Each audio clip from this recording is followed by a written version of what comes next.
Hey everyone, it's Grandmaster Ben Feingold here with the Leon International Open.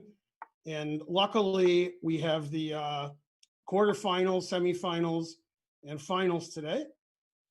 So we have a real treat for you because this tournament, which the Swiss ended yesterday and now goes to the knockout format, all 8 players that are still remaining are Grandmasters, and in my opinion, pretty strong Grandmasters. So let's get to the games.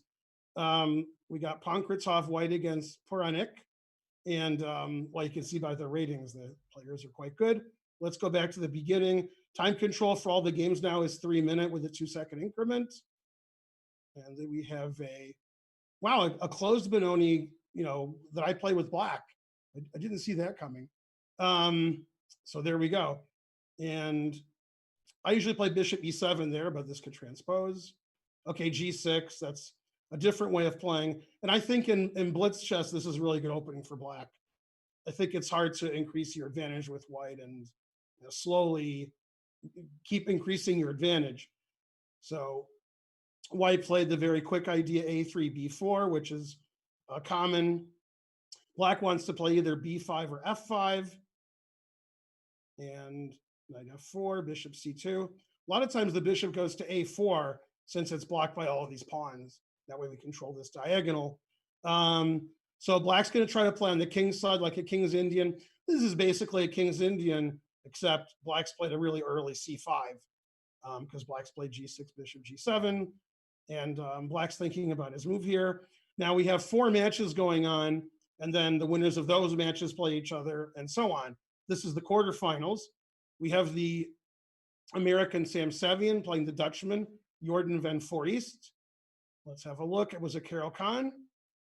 Knight f6, slightly unusual. E takes f6. Okay. And, white is a tiny bit better because white has a better pawn structure.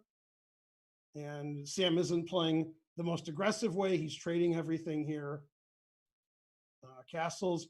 And this is sort of like the reverse of a Berlin, where black has 4-3 on the queen side, but he has doubled pawns. So white has an extra pawn on the king side. This is the opposite. Black has 4-3 on the king side with the double pawns. Not good for getting a passed pawn. And white has 3-2 on the queen side. So white's considered to be a little better here. And bishop g4 was played, trying to force f3, never play f3. Well, this looks like black's almost equalized. It's not the most exciting position. And again, most grandmasters would take white because they have the potential 3-2 majority on the queen's side, and black getting a pass pawn in the ending is going to be pretty tough. That's why Sam is trading a lot of pieces. In fact, they've traded more pieces. All right, game 3 is Antipov versus Chagayev. Let's see what opening they played. They played an Italian, 2 knights. Okay, white didn't play knight g5, which I see a lot of my games. All right, not the most exciting variation of the 2 knights. Very strategical. The knight swings around. Bishop b5 was played, attacking the a-pawn. A-pawn keeps moving. This is the way I play blitz chess, a5, a4, a3. Is that a good sign? Maybe not. Okay, b4, bishop to b6. The knight finally swings around to g3. Black wants to play knight g6, and he does. h3, and you can see it's pretty equal position. The only difference is black has moved his pawn way up here, and white's played d4. Otherwise, pretty symmetrical position. All right, and again, this isn't the most exciting variation of the Italian. This is, very slow, positional, maneuvering kind of game. Probably to both the players' likings. White decided he didn't like his queen here, and since the rook left the a-pawn, he attacked it. Queen c1 getting off the line here and putting pressure here. White's a little better because, black really shouldn't have put his rook away from his a-pawn. Otherwise, he's going to lose it. So I think I'd rather have white in this position. He had to play rook back to a8, unfortunately. And okay, white is a little bit better because I think this pawn's more of a weakness than a strength. The last game, Korobov versus Win Ngoc Trong Son from Vietnam. Let's have a look. Korobov, a very good blitz player, very well known in the blitz world. Nimzo Indian, transpose into some kind of Rogozin, queen a4 check. I actually had this position 3 days ago on my stream, and after the game, one of my lurkers was like, "Why didn't you play Queen A4 check, winning his bishop?" Well, now you know why. Knight C6 defends the bishop. Very common theme here. Castles. This isn't the most exciting line either. This is very positional in nature. Black has the 2 bishops, but as in all queen pawn openings, this bishop's always a hassle to get to a good square. A6, knight E4, attacking the queen. Move B5 doesn't work because I can take it. There's a pin on the A pawn. Now B5 works, so white escapes the fork. Queen B1. Finally, black got his bishop to a good square. We see this a lot in the Catalan opening also. A3, knight T5. Very solid play from both sides. Extremely solid. Too solid, if you ask me. I would never play this solid. I would have blundered all my pieces, but oh, that's why I'm not in the term. I'm doing commentary. All right. Okay, trades. Now it looks like a Fort Knox that I would play with black. Very solid. So he traded off his white squared bishop and put all his pawns on white squares. Okay, very reasonable. Bishop B3, rook D7. He's waiting for white to play E4 so he can put pressure on the D4 pawn. White's probably not going to play E4. All right, nothing much is happening. Very solid play by black. Queen B3. All right, and we have just an equal position. Nobody can really do anything of note. It's opposite color bishops, but both sides have a minute left. So something cool is going to happen. Believe me. All right. And this game got a lot more exciting. Let's go back. This is the closed Benoni game. And a lot of stuff happened since I left. Knight F4, F5 was played, G3. Very exciting play now. H4. Usually it's dangerous to move those pawns in front of your king. E takes F5. E4. Probably white didn't see that coming. That sacrifices a pawn, but opens up this dangerous diagonal and gives the E5 square to the knight. Takes on G6, threatening the knight on F7. They trade. Knight goes to E5 as expected. The E4 pawn's a goner. Queen D7, trying to play Queen H3 check, obviously. Bishop D4, trying to take on F2.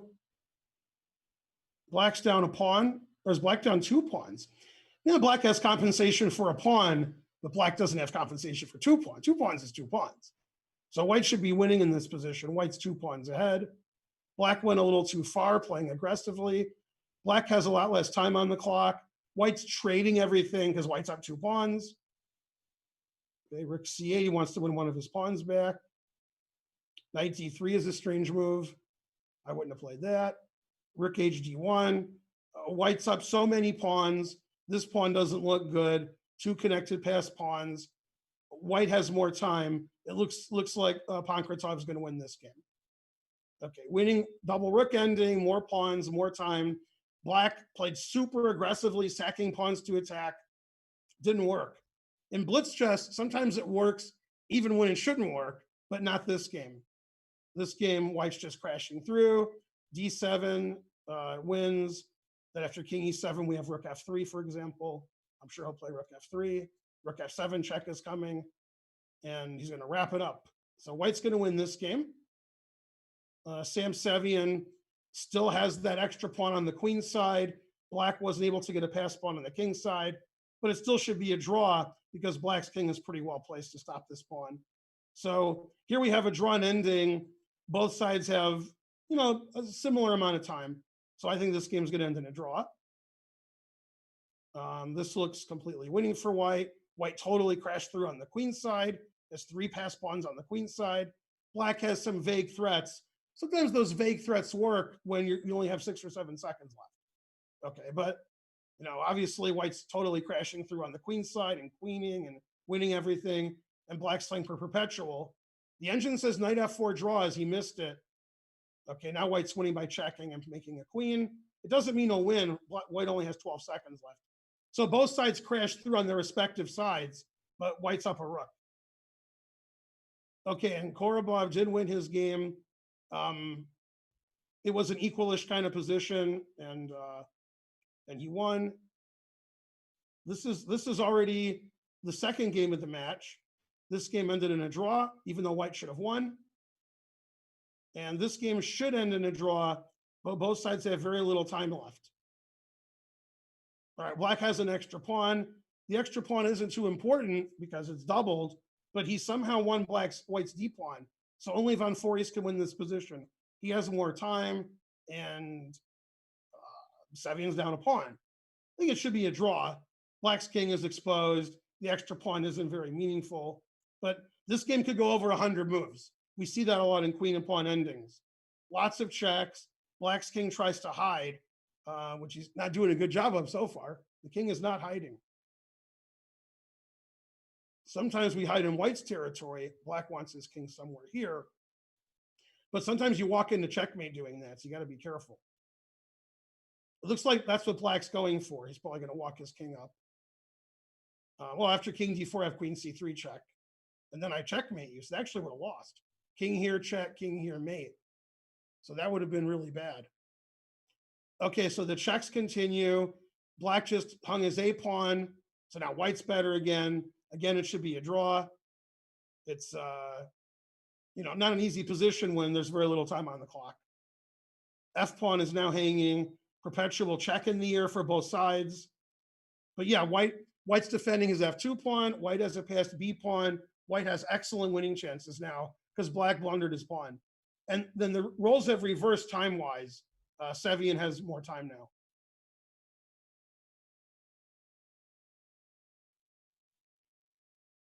Yeah, Sevian's very happy about the turn of events the last 20 moves. He was much worse, and now he's a 2-result game. He's going to win or draw. Black hopes to play queen takes f2 check and get a perpetual. White hopes to queen. Black wants to stop that pawn, and both sides have seconds left. So everybody else is on their second game, and this first game is still going. This is game 2 of this match. It's 2 rooks for a queen, but the rooks aren't coordinated very well. So white can play queen e5, queen c7, queen takes e7. The black rooks aren't connected. Even if they were on the 7th rank, this bishop's a good defender. These pawns are weak. This bishop is ineffective. So white has a big advantage here. All right, this is an opposite side castling game. So this is going to get very interesting. It's also about equal. And this was the draw in the first game. This is still the first game. I mean, it's possible some of the games in round 2 might end before this round 1 game ends. Possible. This game, I said it could go 100 moves. We're on move 96. It could go 200 moves. The engine says it should be a draw, but both sides have 5 seconds left. So I think somebody's going to be really unhappy when this game ends. I just don't know which side. 4 seconds each, 3 seconds each. Okay, completely drawn position. They should just agree to a draw instead of one of them just blundering horribly. I mean, there's no real winning chances for either side. All right, we're on move 102. Now Sevian has less time. So yeah, black hung his a pawn. He was able to win white's b pawn, which he probably shouldn't have been for his own double pawn. Then the game should be a draw, obviously. We're on move 105, 106. It's the longest game ever in this tournament. I haven't even seen the other games, but I'm pretty sure I'm right. All right, what's going on? Korobov won the first game, and he's much worse in the second game. Terrible pawn structure everywhere. Isolated pawn, doubled pawns, backward pawn. What a terrible positional. White's really crushing black positionally, strategically. Black has 2 bishops, but they're useless. So black has less time, and black is completely losing. This game is still going. Maybe the 3 hours that I do commentary today will just be this one game. It could be. We're on move 116. Nothing's happening. Neither player wants a draw. And the game should end in a draw. It's sort of hard to blunder here. There's not much going on. All right, here white's winning. He basically tricked him because after knight takes d1, we have a knight g6 fork, forking the rook and the queen. So he just took this, and now he's gonna be strategically lost. Will he find rook takes h5? It's a crushing move. Very hard to find. That way, if you take my queen, I take with check. He did find it. Wow, very strong play by white.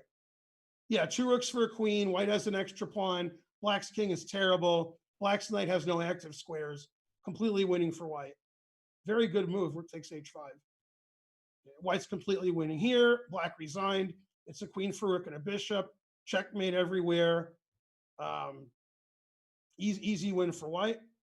So we have 2 games over, and this game is still not over. This is from round 1. They're on move 133. Okay, and it looks like black sacrificed a pawn to get an even more drawn position. So, but these guys fight it out in the drawn position. I'm sure Anish Giri will have a funny tweet about this game. All right, I mean, this is completely drawn position. Nobody has an advantage here. Okay, the king and pawn ending is a draw, keeping the queens on is a draw. And since there's the 2-second increment, this game could never end. Okay, we're on move 143. I didn't realize how prophetic I was when I said the game could go 100 moves. I should have said 150. I misspoke. Okay, we've been completely drawn for at least 50 moves now. But there's no 50 move rule because black played f4 check. So there was a pawn move recently. Okay, and now we're on move 150. Still completely drawn. Obviously, white wants to trade queens and undouble his pawns, but black's not going to do that. That's amazing. All the games from round 2 ended, and we still have a round 1 game. This is a third game. And we have the same kind of opening, the block Benoni. Both sides are playing on their side of the board. Black's playing for king side attack. White's playing for queen side initiative. This game ended, and white won by resignation. Yeah. So that game, each side won a game in the Korobov match. Korobov's match is 1-1. And we're already on game 3 of every other match. Although I think this is actually game 2. I think it is. I could be wrong. Yeah, this is game 2. All right, let's see. Has game 1 ended? Game 1 has not ended. We're on move 160. That's unbelievable that there's game matches on game 3, and we're looking at game 1. Nobody wants to draw. I mean, this might be one of the longest games ever played on Chess.com. This game could go 200 moves. Yeah, somebody in the chat said maybe to go to move 200. Possible. Nobody has an advantage. There's no way to win. Nobody's going to blunder their queen. You know, it's just going to be a draw. Let's see, who's the younger player? They're both really young. Normally, the younger player wants to play it out, make the other player tired. But I'm not sure. They're both really young. Hey, white has a threat. Queen h8 check. No, he had a threat. Oh, now it says white's winning. It says f5 wins. He got f5 in. Wow. He has to play f5. Oh, he's not playing f5. He's still winning, though. He's threatening. So white has winning chances now, f5. But he has to play it. He's not playing f5. Now it's a draw again. I thought this game was a total dead draw, but f5 pawn sacrifice can potentially win the f and the h pawns for. He played it. Yeah, this is very dangerous for black now. Now white has more time. The Sevian might win. Now his extra pawn is serious. Before, f5 was never a threat, but now it's a draw again with correct play. Queen e1, it's perpetual check. You can't stop the perpetual. Well, that's amazing. He actually was winning there for about 3 or 4 moves. Black just declined a draw, which doesn't make a lot of sense. It says both players are declining draws. I think they just don't see the draw offer. Yeah, unbelievable. Okay, so this game, white was always completely winning, and he still is. In blitz chess, it's dangerous, these pawns, but the engine doesn't care. Okay, so Chigayev is winning with his extra piece. His pass pawn's also very strong, and the black pawns aren't going anywhere, especially after king c5, pinning his own pawn. So this looks like white's going to win. Chigayev is winning. He has an extra bishop. His pawn's on the 7th rank. They both have 4 seconds.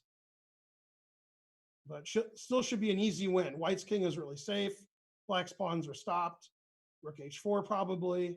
Yep, and that's it. Yeah. Now the pawns aren't dangerous.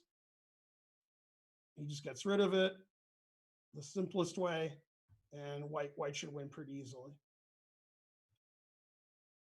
Okay, both sides are crashing through on their respective sides. The engine likes white a lot because it doesn't believe in black's attack, but it believes in the B file. And a lot of black's pieces are very passively placed. So it likes white's position. Very double-edged game, very Botvinnik-like. Botvinnik liked to play this way with white in a queen pawn opening. He liked to play f3 and e4 and get this big center, and eventually his bishop will be strong once the center is open. The engine likes white, and I don't know who has a better position, but I know who has more time. So definitely white is crushing him on the clock, and now that the d5 pawn is gone, white's bishop is going to be, this is really what Botvinnik was hoping for when he played f3, e4. Get that center going, open the f file, open for the bishop, and black is just losing. Black doesn't have any compensation against all this attack that white has. Obviously, the rook and the queen haven't moved yet. That's a back and forth match there. Here we have another very solid. This game ended in a draw, by the way. It was 185 moves. Okay, now they're playing game two. They have to keep playing. There's no break. You can play a 200 move game and right back to it. And this game is more slow and steady. Probably not going to be 200 moves. Well, I hope not anyway.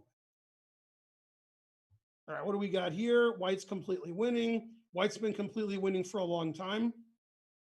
There's not really any stalemates here. The black king always has a move.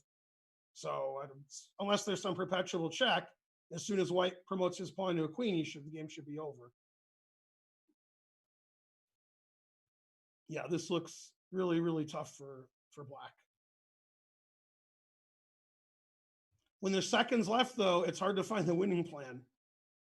The king is trapped in the corner. He just needs to get out and push his pawn, but there's just no time on his clock. So, I mean, white should win the game, but it was much more winning before. Now it's too difficult. Now I don't know. Both sides have 4 seconds left, so it's hard to predict anything. It's got to be a win for white. You can't just check them forever. The rooks can block all the checks.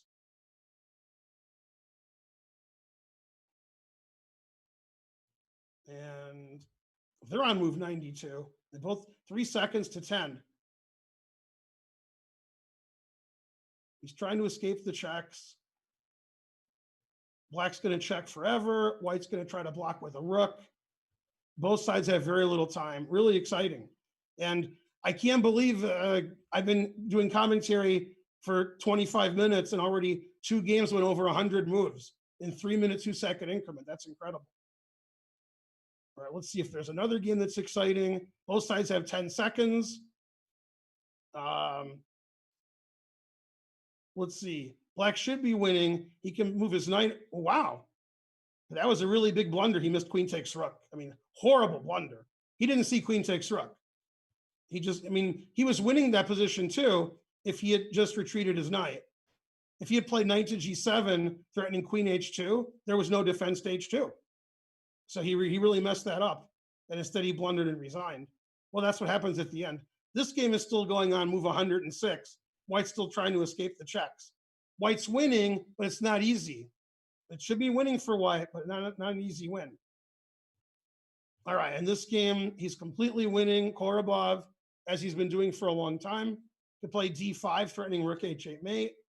He has more time on his clock. He's up a piece. He has a mating attack. He did play d5. He's threatening checkmate. f6 stops the mate. Queen g4 is an easy win. That's what he played. And everything wins now. Bishop takes f6 is the easiest, but it doesn't matter. So Korobov won the first game. He lost the second game, and he's going to win the third game. So far, white's going to win every game in this match so far. It's a 4. Whoa, queen takes. Yeah, that ends up working. It does trade all the pieces off, and now he's up a bishop. So I guess he thought that was the simplest thing to do. Black's going to try to play rook g2 check and rook e2 and get some perpetual going. But yeah, f7 is too strong. That's too bad. f7 is crushing. Okay, so Korobov is going to win.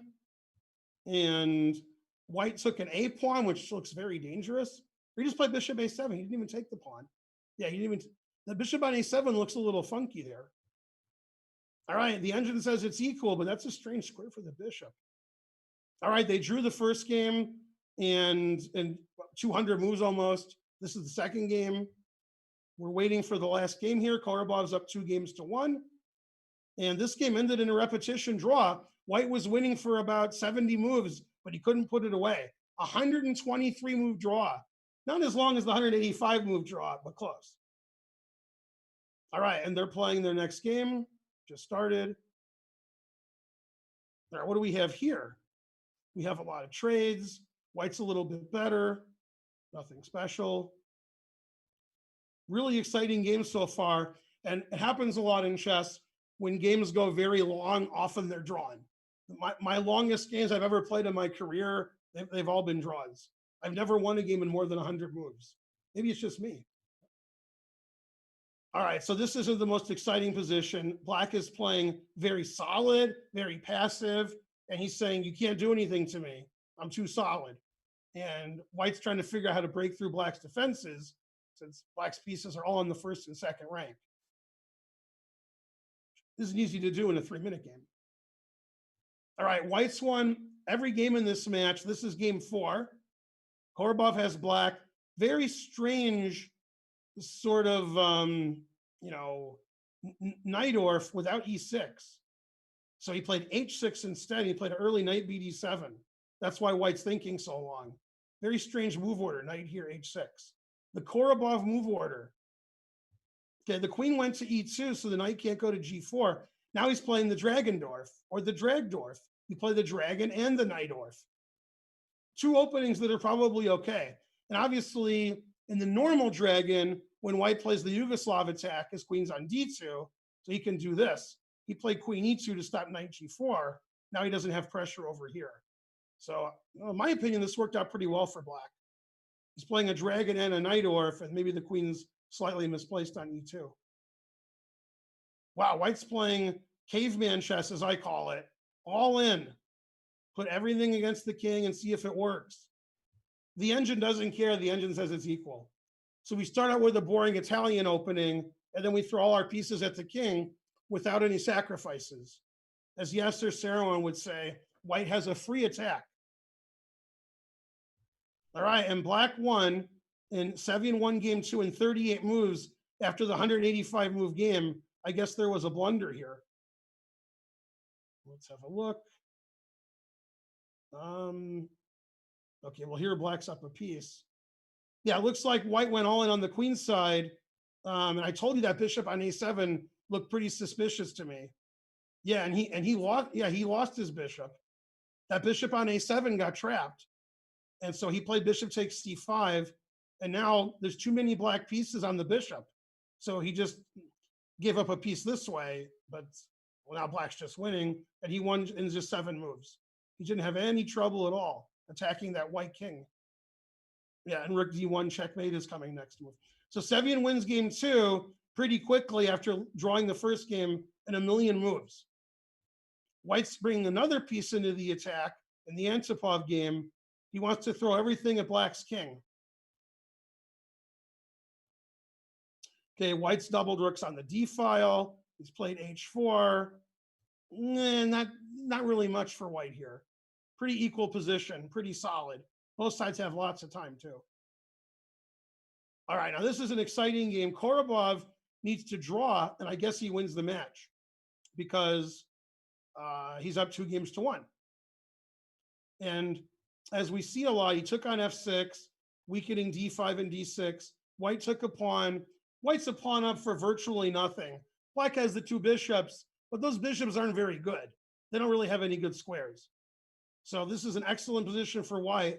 If White wins, he ties the match up. White wins every game. It's tough to have Black in blitz chess. White gets an initiative. It's hard to defend properly. And if you do defend properly, then you look at your clock and you're like, why did I play so slowly? So it's hard to have Black in blitz chess, as this match indicates. This is game 3 after the marathon first game draw. Sevian won game 2. As if things weren't bad enough, it looks like a French defense. It was a Caro-Kann. transposed in a very similar French-looking position. White's a little bit better. White has more space. Black's bishop isn't very good. Black's king could get in trouble. Sevian's trying to get his knight over here and get some attack against the black king. Black has this nice c file.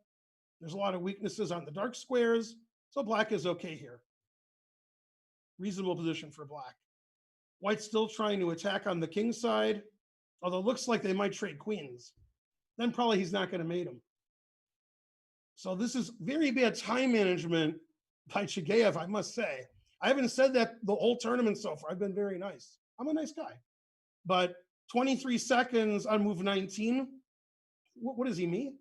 Yeah, that's way too slow. See, white, the engine wants to trade queens, but Antipov might look at his opponent's clock and play queen h4 and be like, dude, you got 20 seconds left. Let's keep the queens on. It's a tough decision because probably trading queens is slightly better than not trading queens because we can mess up black's pawn structure. But I would play queen h4. If my opponent has 20 seconds left, I'm keeping on as many pieces as possible. Maybe that's why I'm not playing this turn. All right, so Antipov thinking forever, giving the time back to Chigeyev. I'm not a fan of that. Not putting enough pressure on him.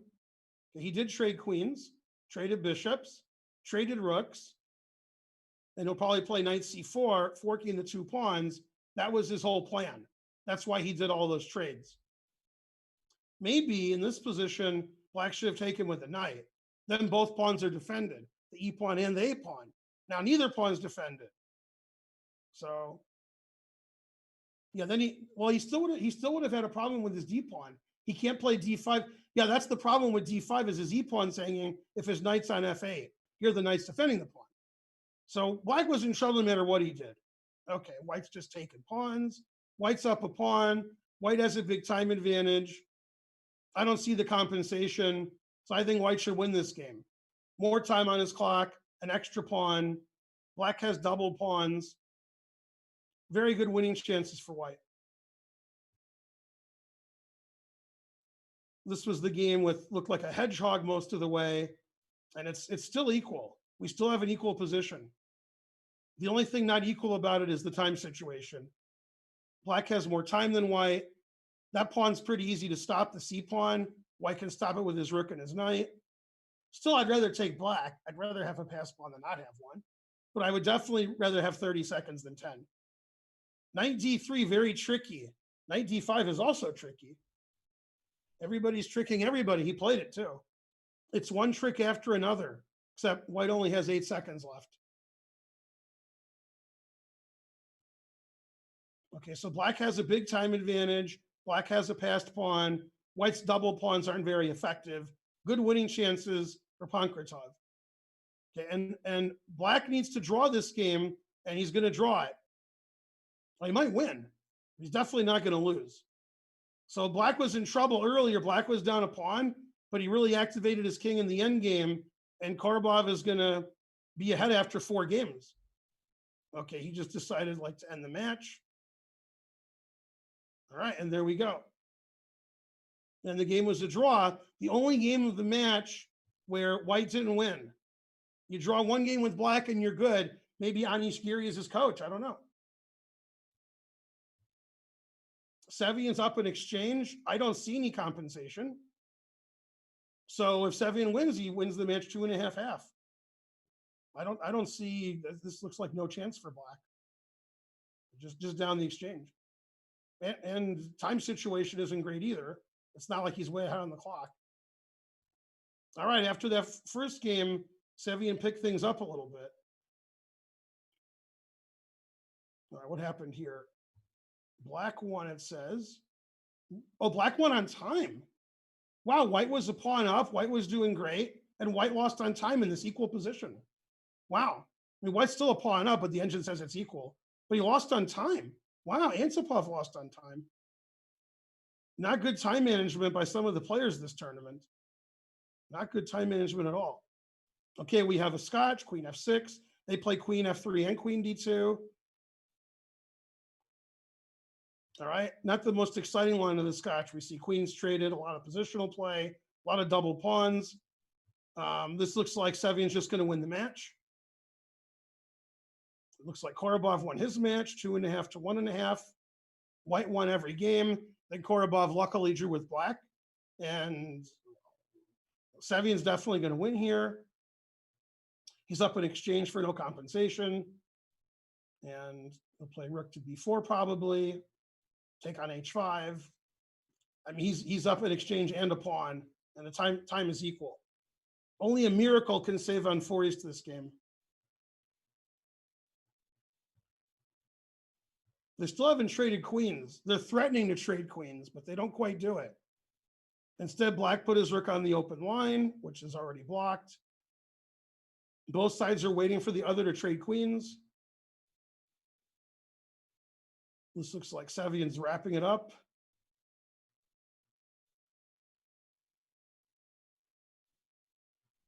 Down to 17 seconds, but with the increment, that should be plenty of time.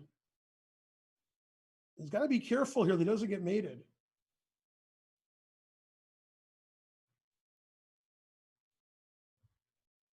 All right, here comes the checks. He can't move up. He gets mated. King g5 mates. He has to move back.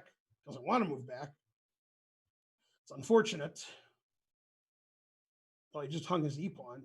Yeah. Hung his e-pawn for a check. Not good enough. White's up a lot of material. White's going to win the match. He's up 1.5 half, and he's winning this game. Okay, they finally traded queens. Black traded on f3. White took back. White's slightly better. Black has double pawns and an isolated pawn. White's pawn structure, perfect shape. So White's a little bit better. Let's see the end of this match. White's playing for mate. Always a good idea. White's got a passed e-pawn. White has a mating attack. White has more material. White has more time on his clock.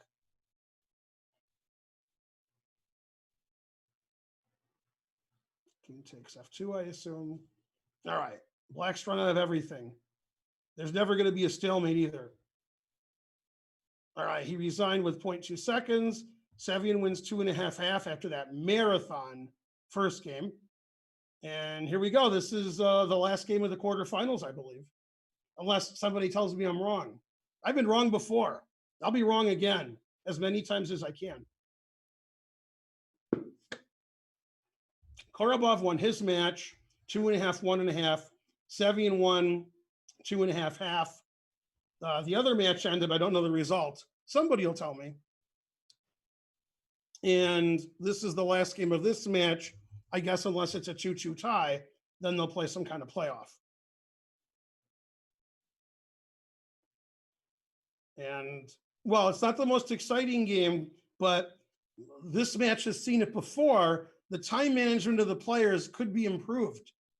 2 minutes to 50 seconds, it's move 13. Come on, dude. And you played f6? That's why you thought a long time? All right, so White has an amazing time advantage for a 3-minute game, and White has a better position. I mean, black's pawn structure is nothing to write home about. Bishop on e7, not a good bishop, and the knight's not very good. So White has a nice advantage here, and White has a huge time advantage.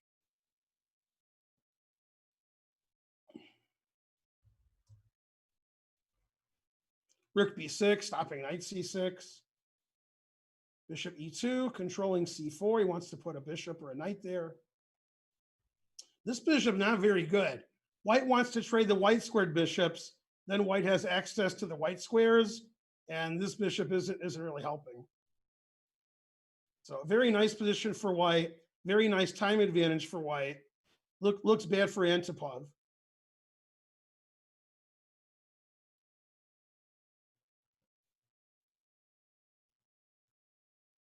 Lots of good moves here for White. Knight c4 is one of them. Bishop c4 was good. Moving the queenside pawns is good. Play something like b3, then his bishop's not stuck to this pawn. He can move his bishop somewhere. He's decided he wants to put his knight on one of the white squares since they're so weak. He's not sure which one yet. One of them. Knight g8, setting up for the next game, threatening bishop c8, rook a8. Very poor time management for black, and I'm not really impressed with this play either. Back to the drawing board in the Scotch. Maybe he's too young for Scotch. White has a nice space advantage in the center, a nice advantage on the clock. Black is lashing out. G5 is a good move. Got to get counterplay somewhere.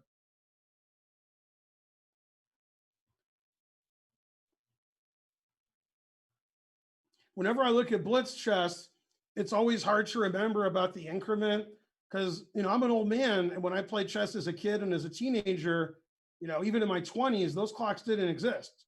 You had 19 seconds left. You had 19 seconds left. So that wasn't good. The 2-second increment now, you can survive. You can get these bad positions with no time and play fast and not lose on time. And that's what he's doing. He might have 20 seconds the rest of the game. Now, his position I don't like. The engine says he's okay, but White has 2 bishops. These pawns are all in front of Black's bishop, making it weak. So I like White.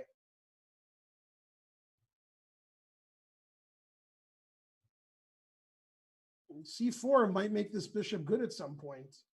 Pawn was better on C3. Yeah, now this bishop is fine. Yeah, now Black's doing fine. That bishop went from, ashy to classy. Now the bishop's pretty good. All right, he still has the 2 bishops. White still has a monster time advantage. The F5 pawn is very weak. Tough position for Black. 7 seconds, 6 seconds. Wow. It's not good time management. It just gives up the pawn. White can play rook e6. White can take it.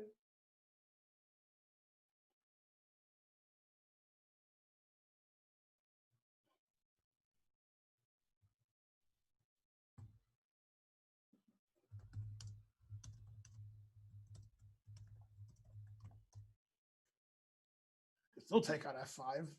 Pretty sure he'll take now. You can't keep letting him take it. Eventually, they're going to take it.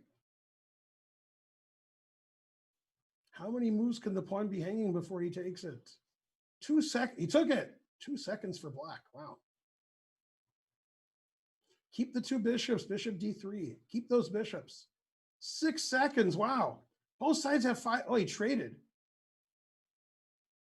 Still good for White. White's up a pawn. Black has a weak A pawn. Both sides have 7 seconds. Chagayev's up 2-1. Black must win this game. That's a tough call. Yeah. Black's position's okay, but. All right, here comes Black's king. There we go. Black has more time. Things have really turned around.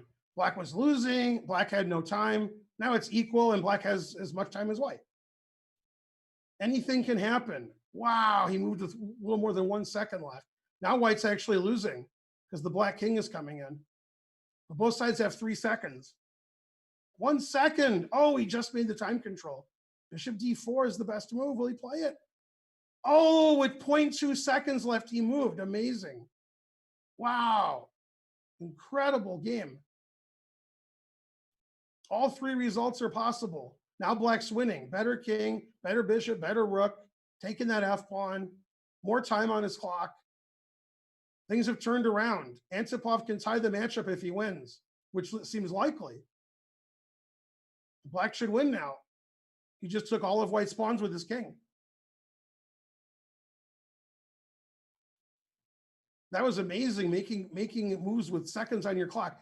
White's hoping to draw because the wrong colored rook pawn, but it's not to be. Antipov wins the lost ending, and now we're going into a tiebreaker.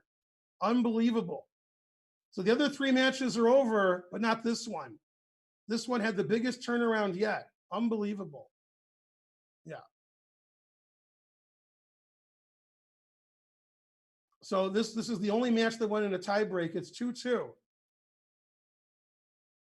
And in this match, Korobov won 2.5, 1.5. And after the marathon first game, Sam won 2.5 to 1/2. This is the only match that went 2-2. Unbelievable. And we got to give him some time to recoup because, nervous there. Obviously, Chagayev not happy. Needed to draw that game. He was never in any trouble. And then things just turned around at the end when both sides just had seconds left and they're just blitzing. I know what that's like.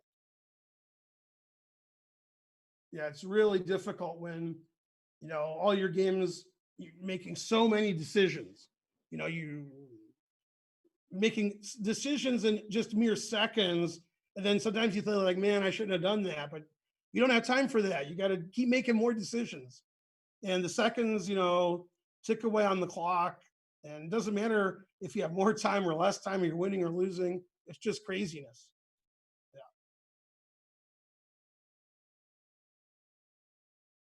All right, let's see if we can get the next game started. Okay, and they did. I just had to ask. Okay, so this is a Armageddon game. Antipov has 5 minutes, Shigeev has 4 minutes, and Shigeev has draw odds. So if this game ends in a draw, then black wins the match. White must win. What are white's advantages? He's white, and he gets an extra minute. And black's advantage is if he draws, he wins the match. Armageddon.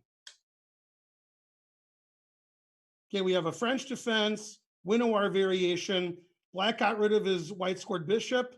That's usually pretty good, but the knight on g6 is a really bad piece. The knight really wants to be on f5. Knight on g6 just isn't going to go anywhere. The knight on f5 puts pressure on d4. So for the badness of the knight here, we got rid of black's bad bishop. Black has counterplay on the queen side, but white's just winning on the king side. I mean, white has a lot of pieces over here, and these pieces just can't move. This is tied to this. This piece can't move anywhere good. White has more time on the clock because it's Armageddon. So far, so good for white. So far. But black gets counterplay on the queen side. I'm sure both players are really nervous and shaking too after that game. Man, we didn't give them a lot of time to, to relax. Chess is tough. So what black wants to do is take on d4 and put pressure on c2. So does white care about that? Play some move like rook c1, rook a2, or he's like, whatever, knight g3, h5, play on the king side.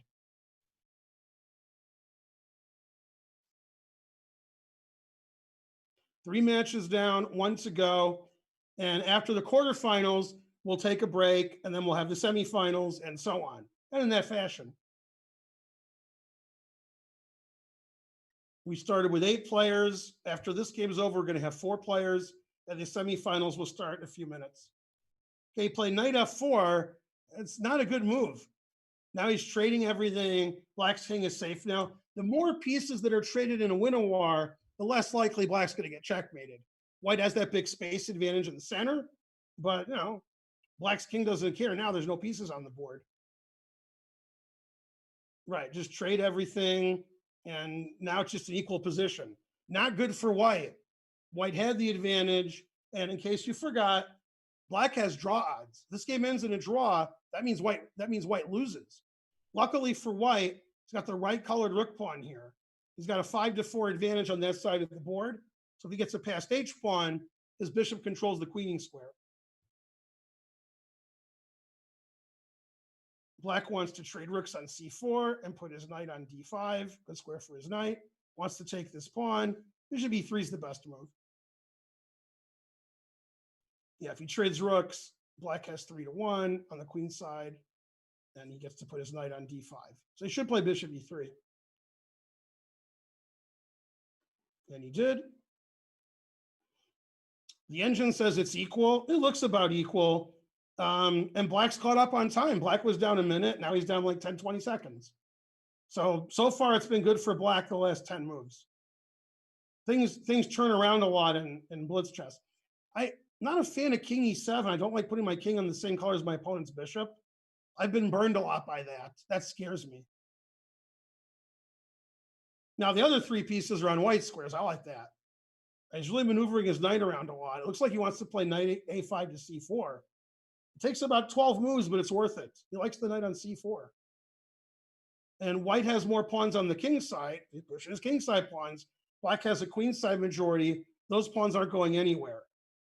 So white's trying to advance his majority, and black's trying to trade everything to a draw. A draw wins him the match. Make sense? White should keep pushing. G5, get those pawns going, get that pawn majority. He did. Very good. I don't know if I'd rather have white here and have to win or black and I have to draw. That's a good question. This is, white's better. White has a little more time. Man, tough decision. White's 2-1 on the king side is very serious now.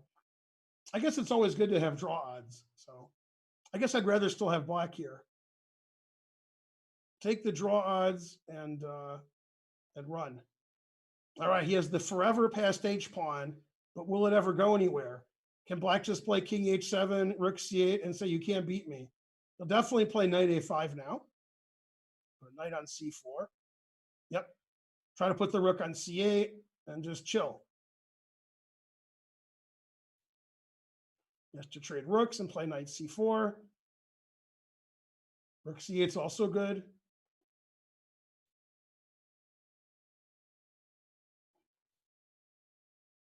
Knight C6 is an excellent move, attacking the D4 pawn. Yeah, I don't see how white wins this. I don't see a winning plan for white. Black just sits here and says, you can't win. You play H7, I'll play king G7, I'll go win your pawn. The white bishop isn't doing anything. So this is very difficult for white to win. White's position's fine, but he has to win. That's unfortunate for him. He's taken up tons and tons of time because he realizes he has to win. And also rook C3 check is probably winning for black. Got to stop that. Bishop D2, one of the rooks to C1. Yeah, bishop D2 wasn't good because knight C6, they're just repeating. So he has to do something that's not repeating. Yeah, rook C1 was correct. Black's decided I can't lose. I'm just going to sit in this position, move my king back and forth, and I can draw the game. White's going to have to trade all the rooks and try to walk with his king up to the king side, the queen side.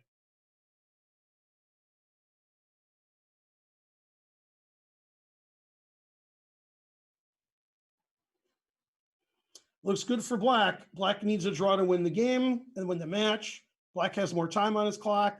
The engine says it's equal. Black's blockaded everything on both sides. The white squared bishop is really bad.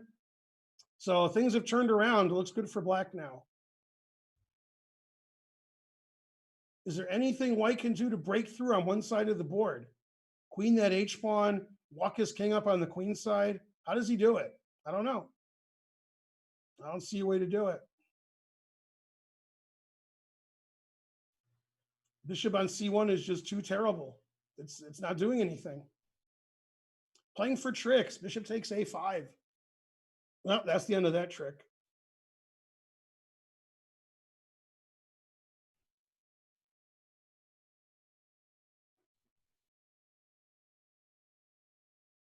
Yeah, there's just no way to win.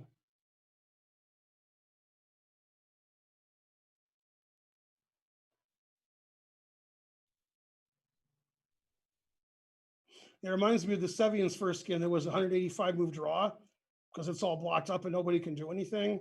But this game's not going 185 moves. Man, it's almost triple repetition. I mean, it's getting really close to that. White has to be careful. Same position 3 times is almost happening there. Yeah, white just can't find anything to do. All right, king hasn't been on B3 yet, so that's a change. Yeah, he just can't find a winning plan.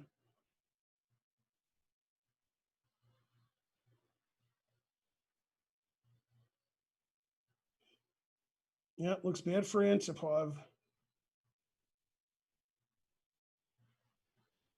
Yep, he had to go crazy, but not with the rook on A7. I'd do it with the rook not on A7.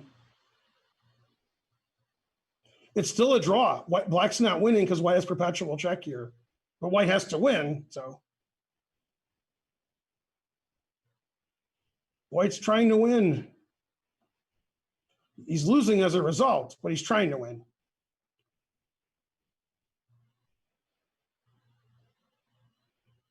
Yay, now he has perpetual check, but he won't take it because then he loses the match.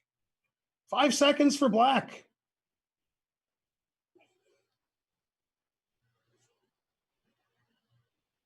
The only way to win is to oppose rooks now and take the rook.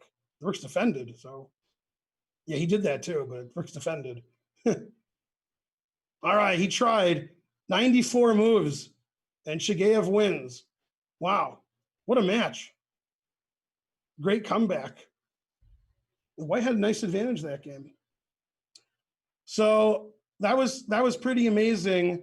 I hope you liked the quarterfinals. We're going to have the semifinals come up pretty soon. We're going to take a break, and then we'll be right back with more coverage of this great tournament, the Leon knockout stage. Semifinals is coming up next. See you soon.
everybody, we're back here with the Leon Masters, and it's the semifinals of the knockouts.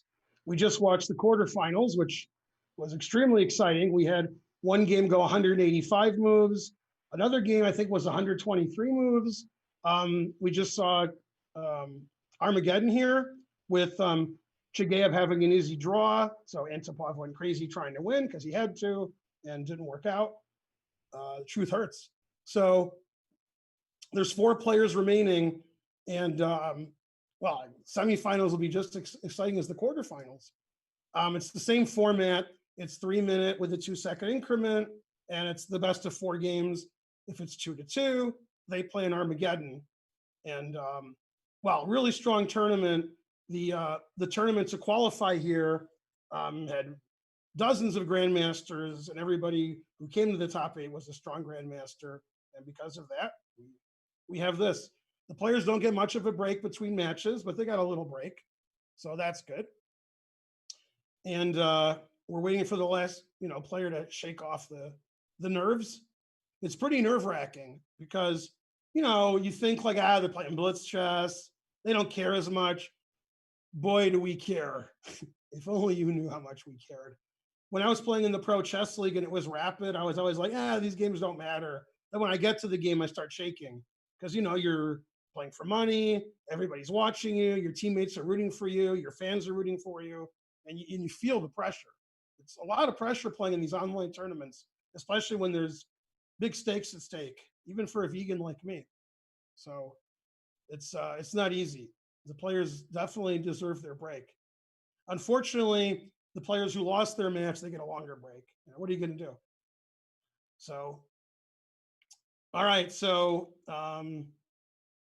this match was won by Chigayev against Antipov, and obviously Americans are rooting for Sam Sevian. He actually won the last 2 games pretty handily, even though that first game was sort of like 3 games at once. And here we go, and he's playing Pankratov. To remind you, it's 3-minute with a 2-second increment. Sevian's playing the Semi-Slav. G3, trying to turn the game into a Catalan. Okay, get rid of this game. And here we have the Samish King's Indian, Korobov White against Chigayev, who just won the Armageddon match. You got to think Korobov is the favorite in this match. Korobov's a great blitz player. Korobov didn't need to go to the Armageddon to win, but in 3-minute, anybody can beat anybody, and blitz is really streaky. Okay, now Black's playing a very strange kind of burn variation, but without playing C6 first. He just sacrificed a pawn. Normally when they want to play B5, which he did, let's go back, they play C6, A6, E6, B5. That's the burn variation against the Samish. B5 right away, that's in Benko style, but I don't get it. I mean, I don't think Black has the Benko kind of play that he usually gets. I guess in 3-minute chess, he can do anything. All right, then he plays H5 after sacking a pawn on the queen side. Okay, so I like White. Black sacrificed a pawn. I don't believe it. So we'll see if Korobov believes it. Okay, and Sam Sevian tried to play the Semi-Slav. White played a Catalan kind of position where he quickly sacrificed a pawn to get this great play. He's like, take my C pawn. Yeah, I don't want that. Keep defending it. I'm going to play in the center. I'm going to get a big space advantage. And here you can have the pawn back. And obviously, White has tremendous play over here, attacking everything. Black hasn't castled yet. White has a big time advantage, playing super aggressively. Okay, B4 attacking the knight. They traded the knights. C3, Black's up a pawn. He's going to keep it. Queen to D3. White's playing for the all-out attack in the center and the king side. And Black is like, I'm a pawn up, and that's an excellent pawn. Okay, now the engine agrees with Black. Up a pawn, excellent pawn, not worried about White's attack. And White has a huge time advantage. So it's a really good 3-minute opening. When I have White in 3-minute, 5-minute chess, I like to play super sharp, sack a pawn, get an attack, and good luck defending appropriately when you're making a move every 5 seconds. So that's what White's thinking. And Black is playing well, but look at the time situation, 3 minutes to 1. So Black's position's okay, but he had to use a lot of time to try to make sure he doesn't get in trouble. All right, now what's going on here? Black's really playing aggressively. He played h5 the last time we looked. Then he played h4, e5. He's playing everywhere. b5, h5, e5, playing on all parts of the d5. Okay, the extra pawn doesn't matter for White when there's attack all over the board. Okay, trading everything in the center. White wants to trade everything and say, I'm a pawn up. Let me keep my extra pawn. All right, and the engine agrees. White's a pawn up. White's king is pretty safe. White has 2 connected pass pawns on the queen side. The engine likes White. Doesn't think Black has enough compensation for a pawn. It's got that blitz chess compensation. All right, speaking of blitz chess compensation, White's putting all his pieces forward, sacrificed a pawn. Black has this beautiful pass pawn in the 6th rank. And White just played a3, trying to chip away at that, attack these pawns. Okay, and again, I complained in the previous round. I'm going to complain again. Time management could use some work. Sevy in 27 seconds, his opponent 2 minutes and 20 seconds. Okay, I would have played knight c4 here pretty quickly because knight b6 looks annoying. And he took on b4, which is even better probably. He's definitely going to play knight c4 at some point, open up his bishop. The knight has good squares, and White has a very good initiative for a pawn. That pawn's not really dangerous. I got 3 pieces stopping it. Okay, but if I take this pawn or this pawn or this pawn or this pawn, that's going to be a big attack. I mean, it's very hard for me to believe Sevy can defend this in 17 seconds. If he does, he's a genius. 13 seconds. It's way too tough, I think. Okay, he played f5, very weakening. Black's position is very passive, very difficult to play. Tough position for Sevy. Okay, White's still up a pawn. He traded knights. He's going to play a4. 2 pass pawns to 1. Is this pawn going to be annoying, or is White going to capture it? Doesn't look too annoying. We can't put a knight here. Can't put a bishop here. So I think White's just doing great here. I think we can block this pawn. We can push these pawns. We can attack this pawn. I think Korobov's doing great this game. All right, he finally got to castle, but with 11 seconds left. Black's position's okay. Black's fighting back, but the time situation obviously is going to be bad for the rest of the game. He has to not blunder the rest of the game with 13 seconds on his clock. That's going to be tough.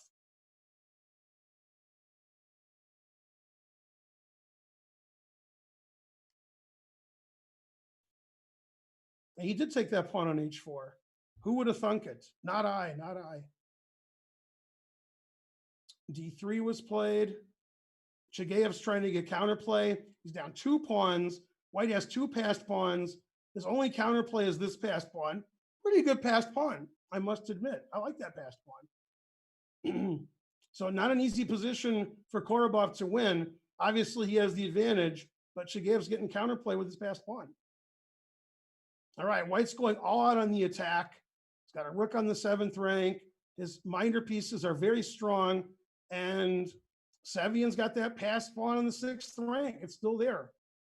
Queen c1 was played. White never got to play knight c4. So Black is escaping, but again, Black has the perpetual time situation. Could Sevyan win the game with his extra pawn, even with that terrible time pressure? So far, he's doing a great job. Sam Sevyan's a great talent, all right. Sam Sevyan and Jeffrey Zhang are almost exactly the same age. And in fact, Jeffrey Zhang is older than Sam Sevyan by about a month or 2, I think. I was always surprised that Jeffrey was older because he doesn't look older, but he actually is. Not by much. 6 seconds for Sevyan. 8 seconds. Sevyan can move quickly. He can play with that 2-second increment. The engine says it's equal. Sevyan's moving instantly every move. It's got back up to 10 seconds. Only 20 seconds for White. Very exciting. Here comes the C pawn. It's Got to play knight e5 and block that queen. Didn't play knight e5. Knight d7, black's winning. He stopped the knight from going to e5. He's completed development. He's caught up on time. His pawn's on the 7th rank. Knight here is annoying. Queen e1 and queen is annoying. Sevian's probably going to win this game. It wasn't looking good for Sevian. Now the time is okay. His position's okay. A brilliant strategy from white, trading on e4, so he can try to gobble up these pawns. Sevian wants to keep his pawn. White's doing fine again. Sevian had to move instantly every move, and he still only has 5 seconds. All right, White's back in the driver's seat this game. White has the advantage. Now, what's going on in this game? Somehow Korobov is down a rook, although it's not an easy win. He's got so many pawns, 4 pawns. He must have blundered a rook. He was doing fine, or he must have had to give up a rook for this passed pawn. This is not an easy win. In slow chess, probably winning. In blitz chess, I don't know who's better. In blitz chess, either side can win. The engine says it's a draw now with best play. So many extra pawns. 5 seconds for black. Now white's winning. White's winning with down a rook. Wow. Oh, we should have played king f5 instead of taking. Still winning. 5 connected passed pawns. Both games are super exciting. And now black's winning. Sevian's winning now. White hung his rook. So Sevian should win, and Korobov is probably going to win. 5 passed pawns against 4 seconds, 2 seconds. Wow, both games are super exciting positions.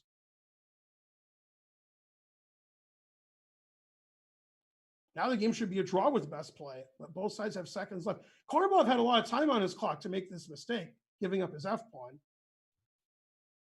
All right, the game ended with Sevian winning because he has an extra rook. Sevian wins the first game. Sevian's won 3 games in a row this tournament. He drew the first game in 185 moves, and he's won 3 in a row. All 3 results can happen in this game. It's 4 passed pawns against a rook. Not only can they happen, they will happen. Game 2 started. It's a, is this a Petrov? It's a Petrov. Black played a very unusual variation he usually doesn't play to confuse his opponent. Let's go back to this game. What's going on? And now it should be a draw, 2 rooks against a queen. Wow, amazing game. This almost definitely will be a draw. No side really has any winning chances. Let's go back to the beginning so I can show you the weird line that Pankratov played. Knight takes e4 has a bad reputation. Obviously, beginners here play knight f6 and lose to knight c6 check, but queen e7 is the book move. Patrick Wolf used to play this with black before you guys were born, but reputation isn't very good. So few players play it with black. It's a pawn sacrifice. That usually the players with white don't know it very well. As you can see, Sevian's a minute behind on the clock. Okay, and this game did end in a draw. What a crazy game this was. Wow. That was a really wild game. 74 moves, and they started game 2. So Sevian won the first game. The other match was a draw, and this is game 2 in both matches. Bishop e2 and f4, another unusual line. I've seen it before, but it's pretty rare. It's a very weird kind of close Sicilian. That looks like a French. Okay, and black castles queenside, which I've seen in this line. He gets his pawn back. White has a lead in development. Obviously, these pieces aren't very good. But this is okay for black. Black's position is okay now. Pretty solid. Has to just play knight to g6, and all of white's pieces are attacked. There's going to be a lot of trades. He did, and should just be about equal. So the opening worked out well for black. Basically equalized because white didn't know the variation. White took tons of time. Not only is black equal, he has an extra minute on the clock. So playing these weird variations that you know really well, especially in blitz chess and maybe in rapid, that can rack you up a lot of points, even against an experienced player like Sevian. Okay, get rid of that game that was drawn. Totally blocked up center here. White's playing for a king side attack. Black's playing on the queen side. Typical. We've seen these things before. Normally, in blitz chess, you want to be the one attacking on the king side. The king side attack almost always trumps the queen side attack, especially in blitz chess. Bishop to d1 wants to get his bishop to a4 and get a nice piece on the diagonal. Problem with bishop d1 is he weakened his d pawn. So I don't know about that move. That might have been too much long-term thinking and not enough brute force. This is a blitz game. Gotta play brute force. All right, they did trade everything after knight g6, trade bishops, trade queens. All right, now they're going to trade again on c5, and position's about equal. Okay, very good for Pankratov because he has an extra minute. He equalized the game, but he did lose the first game. Okay, he retreated his knight f2, defending the d3 pawn. So White's retreating. He's not attacking anymore. Black's position is okay. a3 was played, forcing the knight out. Black wants to double rooks eventually, infiltrate on the queen side. Maybe the knight can go to b3 later. This bishop is always really good. What a great bishop. So it's engine says it's about equal, but again, in these kinds of positions in blitz chess, I'm taking white. It's hard to defend with black. If you defend accurately, you're fine, but you got to make a move every few seconds. So it's not so easy. Here comes the attack. White's ready to sacrifice anything to attack. The engine likes black, but humans like white. We like to attack. One bad attacking move, your position's worse. One bad defensive move, checkmate. So defending's tough in blitz chess. All right, I think this is equal. The engine slightly prefers black. Okay. G5, super aggressive move. He's got the 40-second time advantage, wants to put pressure on Sevian. Sevian kicks the knight back, doubles rooks, just an equal position. Black has a little bit more time. Good Petrov play. Black played rook b2, ignoring the attack. Always retreat, bishop c1. Kick that rook out. White's looking for some sacrifices to checkmate. Better not use too much time, though. White's also worried about g2 over here. That's why he's wary of playing bishop c1. The engine doesn't care, but humans get scared when g2 is attacked like that. That could get really dangerous. So White's really using a lot of time on this one move. Not an easy decision to play bishop c1. He might sacrifice instead. Knight takes h7, queen h4, queen h3. Lots of tempting moves here for White. This is pretty equal, pretty equal. And Sevian's almost caught up on time also. All right, and we have some crazy sacrifices. Bishop c1, the engine does not like rook g2. It says black doesn't have enough. It doesn't like it. Black's gonna get some discovered check in. White's gonna move his king away, and White's gonna be up a rook. It doesn't like it. It doesn't like rook takes b2 at all. Rook takes g2, I should say. And it's a bad sign for Korobov. After king takes, Korobov's thinking forever. You don't want to have a big think after you sack a rook. Okay, he's in check. Discovered, just move his king away. There's almost no compensation. He's basically getting 2 pawns for a rook, but there's nothing here. So Chigaev's just winning this game. First game was a draw. Chigaev should win this game. Sevian won the first game here. This game's looking like it's a draw, but both sides have 30 seconds or less, so probably more likely a decisive result with the time situation. Is White's king going to move up and win these pawns? Is Black going to win these pawns? Does this pin matter?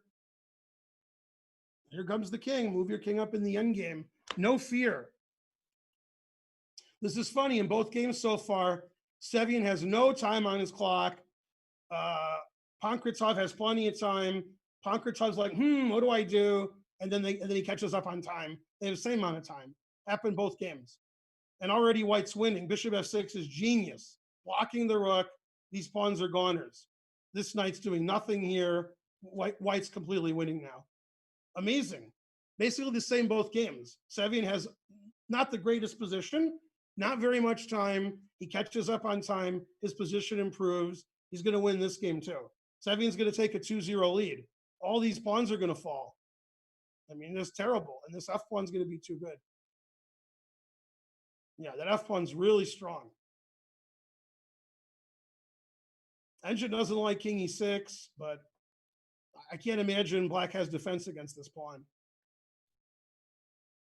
Yeah, White's king moves here. Too many strange king moves. Still good for White. Okay, now it doesn't like rook e3 at all. Now it thinks black is doing okay. Just after I said, you know, great endgame play by Sevian, he totally messes it up, and now he's probably losing. And he had more time on his clock, too. There was no reason to lose all his pawns like that. Both sides making queens. Knight e4 is the winning move. Will he find it? No, he did not find it. Now White's winning. Knight e4, because you want to attack the bishop and put your knight on f3. All right, all three results will happen. The other game ended. White crashed through and beat Korobov. Korobov lost pretty badly there. Wasn't his best game. Yeah, he sacked a rook, didn't get any compensation, and eventually lost on the king side. Okay, bad game by Korobov. Sometimes you play a bad game. Korobov's down 1.5-1/2. He drew the first game, lost the second game. Here we got a lot more passed pawns. All three results are possible. Knights are very tricky in blitz chess. This game, both sides have been winning through at different points of the game, and I don't know who's going to win. I still don't know who's going to win. The engine likes White, but the knight is tricky. The passed pawns are tricky. Both sides have less than 20 seconds. Okay, this is game 3. If Chigayev wins this game, he wins the match. There won't be a game 4. Chigayev's up 1.5-1/2. Korobov is a White and a Benoni. Playing very positionally. White has a slight advantage here. What happened? Did he blunder his bishop? What's going on here? Let's see. How did he lose his bishop? Oh, bishop a5, and he took it. Ooh, that's not a good move. All right, terrible blunder from Sevian. Okay, and the game is still a draw, it says. Oh, now it says black's winning. Wow. Now it says draw. Now it says black's winning. Even the computer doesn't know what's going on. The engine says black's winning. The pawns are too strong. Wow. Bishop a5, and he took it. a2 is winning. King a4. Yep. King b3, push the c pawn. Now it's an easy win. Black just pushes the c pawn. b4 wins, c3 wins. Yep. So Sevian's going to lose this game after being completely winning and then completely drawing, and it's going to be 1-1. Wow, what a game. Sevian's not going to be too happy.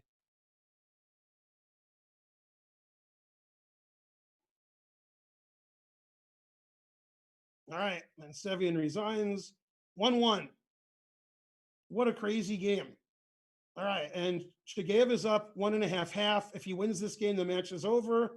Korobov wants to win to tie it up. Incredible game.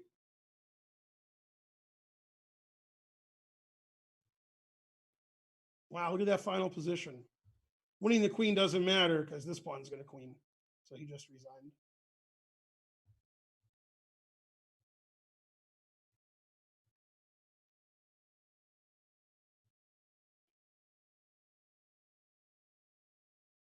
Really Benoni type of position. Black's trying to get his knight to d4. White's not going to allow that. White wants to get the knight to c4. Let's see if I can get the other game to pop up. Come on, other game. You can do it. Maybe they're taking a very, very, very, very small break. There we go. It was a very small break. All right. Maybe Sevian was busy destroying his computer equipment. I don't know. Okay, so this match is 1-1. Sevian was winning the last game and in time trouble messed it up and lost. I've done many such things like that. And this looks, I was going to say great for white, but the engine says black is fine. White's got this nice center. White's blocked it up on the queen side. White has more space, but the engine says black's fine. Nice rook, nice knight. Bishop is blocking here. All right. So if Chigayev wins with black, which is possible, he wins the match, which to me is an upset to me. What do I know? Korobov needs to win to tie up the match. This is game 3. He's down 1.5. And in the other game, it's 1-1. Wow, I've had a position like this with white about a year ago in a slow game. My opponent's center crumbled and I won. But this center doesn't look like it's crumbling. This center looks pretty good. Yeah, black's position looks pretty reasonable here. Okay, Sevian has black. He just lost a tough game. Let's have a look at the opening again. Knight there. Put the knight on e7 and d7. Very unusual game. And still, it's about equal. If you're just joining us or you forgot, the time control is 3 minutes with a 2-second increment. This is the Leon International Open. They had a big open tournament. The top 8 players made it to the knockout stage. If you were here an hour ago, you saw the quarterfinals, and now we're looking at the semifinals. There's 4 games left, or 4 players left, I should say. There's this match, and then there's Chigayev playing Korobov. The engine really likes black because this bishop is trapped. Black's advanced all his pawns. His bishop is great. Really good position for black, it says. The bishop is just terrible on h2. He really closed it off. If Korobov loses this game, the match is over. Black's getting everything he wants in a Benoni. He's getting the b file. He's got this diagonal. He's pushing his kingside pawns. He's trapped this bishop. White has no center push. Very good position for black. Chigayev playing really well this match. All right, and white busted it open in the center. Black has a nice center. So white's like, get rid of that center. And he did. Very good for white. White's position is excellent. Yep, he just busted that center open, and now white's better. What's Sevian going to do? Is he going to sack the exchange and then try to play e4? Is he just going to take on d4? It's a tough position for black. That's why he's thinking so long. Speaking of tough positions, he finally got his bishop to a better diagonal, but how much better is it really? Giving away the g3 square, the bishop still can't go anywhere. We got this diagonal. We have this file. I really like black. Black's just doing great here. Korobov's really in trouble. He could lose the match this game. Black has a really nice position. It's hard for black to break through. Black blocked it up. Black controls a lot of the squares, but how does he get in? Wow, the engine says g4 is a good move. I guess if you take with the h pawn, knight g3 check, you could get mated on the h file. If you take with this pawn, knight check, and your bishop and king are lined up. So yeah, he played h5 first, but it wasn't necessary. But yeah, h5, g4 should just be winning for black. Black's attacking white's king. What's white doing? Nothing. White just has to sit there and lose. His only hope is Chigayev has 27 seconds left. Okay, he plays the crazy b4. He's trying to distract him. Don't mate me. Look over here. Okay, and it worked. The engine says it's equal now. Bishop takes c4 was a blunder. Just g4. Ignore it. But he couldn't ignore it. Instead, they're playing over here on the queen side, and now white's okay. White opened up the queen side to his advantage. Black should have kept that bishop on b5, keeping it closed, and played g4. Now white has all this counterplay. Rook a6, queen c8 check. The bishop is now good. Now he's fine. Okay, and the worst part is black only has 12 seconds left. So he gave away most of his advantage, and the time situation is not good either. Queen c7 is a strange move to try to force a draw. After queen b7, the engine thought black was winning. It didn't like knight f1. The idea is after queen takes queen, we have a perpetual, but he didn't do it. I just want to show you guys. If he takes the queen here, then knight takes knight as a draw, perpetual check. So he plays for the win. Now he's losing. g4, now he's drawing again. But okay, his opponent had 10 seconds. He's playing for the win. Knight d2 is the only good move, but nobody's going to find that. All right, now Black's winning. Black's got the 7th rank. He's got this. Yeah, now he has a winning position. Knight takes knight's a threat. Rook takes queen's a threat. Queen c1 should win.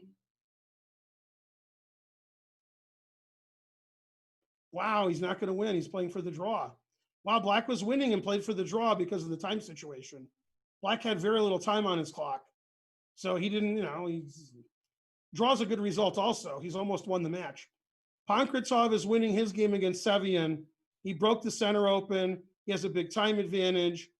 And if he wins, it'll be 2 games in a row. Sevian's going to be pretty upset if he loses this game.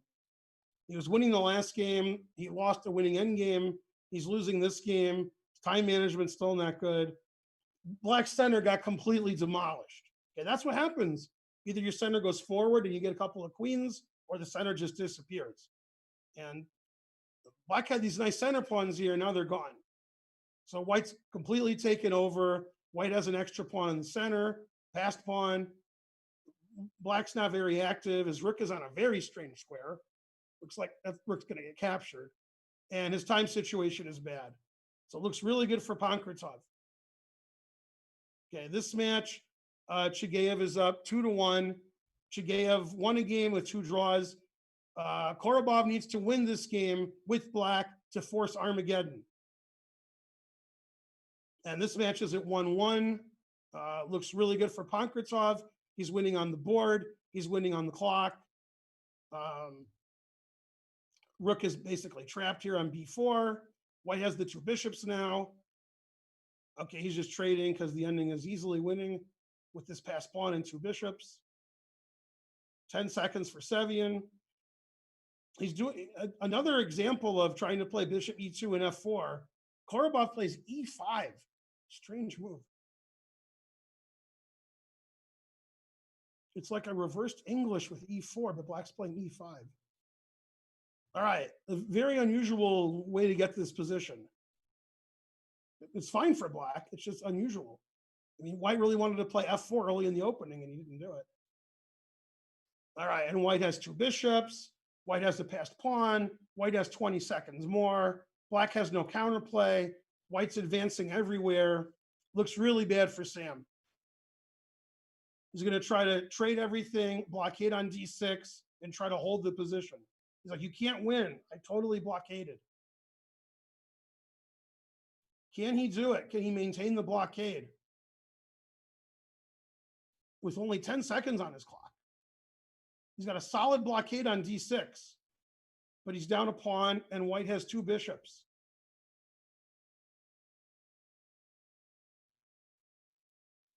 There's the blockade. How does White infiltrate? Got to move his kingside pawns eventually.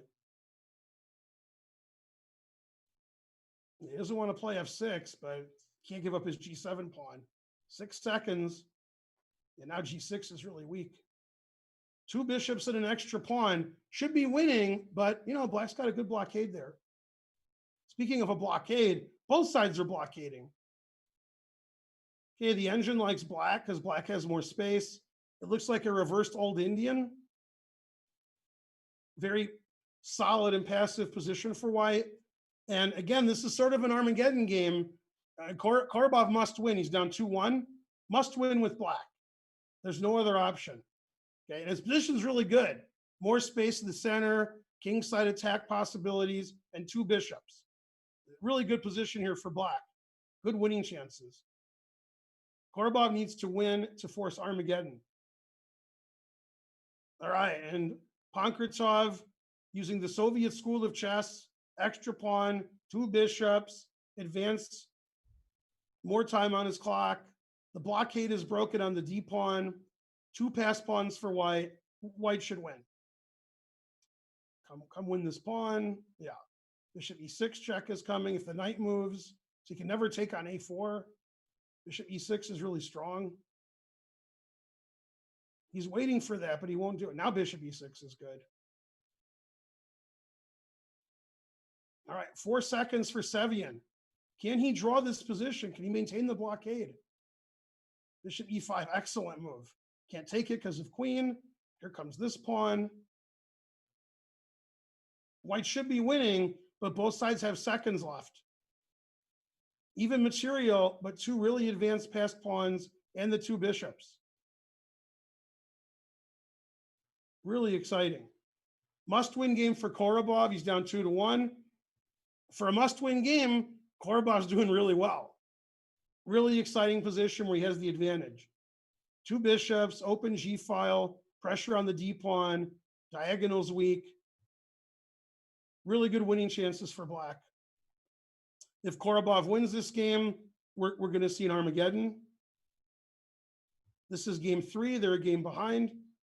He somehow, Pankratov lost his pawn, and now the game should be a draw.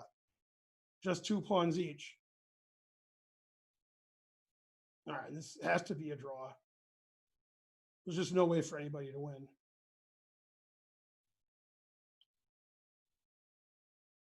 So Sevian's not going to lose that game. That's amazing.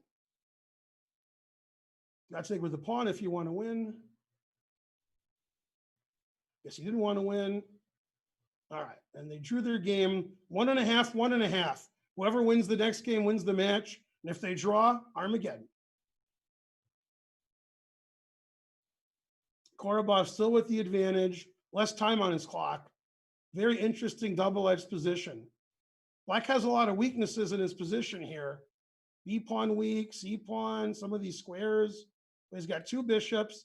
He's trying to attack the white king. It's hard to break through. Okay, he's going for it. F5. Lots of potential pawn breaks here. Really tough position for white. Once the position gets open, the 2 bishops are really good. Obviously, after some pawn break, if you take with the pawn, queen takes G2 as mate. So white's got to be careful here. That's why he's thinking a long time on this move.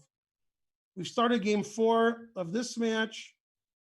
Very, very unusual move against knight D2. The Tarash, he played G6. Not familiar with that move. Strange way to play. And then B6. You can play your own way. Put it in H. H4. Very provocative play from Black. Sevian's got to like his position. All right, speaking of provocative, C4, E4. You got to give squares to get squares. The engine says Black is winning. Black is crashing through in the center. Here comes E3, here comes F4, here comes Bishop D6. H4, he's totally crashing through on the king side. Looks really good for Korobov. Looks like we're going to see an Armageddon, at least one. Maybe in the other match too. All right, here come the bishops. Here comes the queen and rook. Comes the pawns. Here comes the knight. Man, that's some big attack. And this queen doing nothing, not participating in the game. I mean, you got to either be participating or hating. Looks like he's a hater.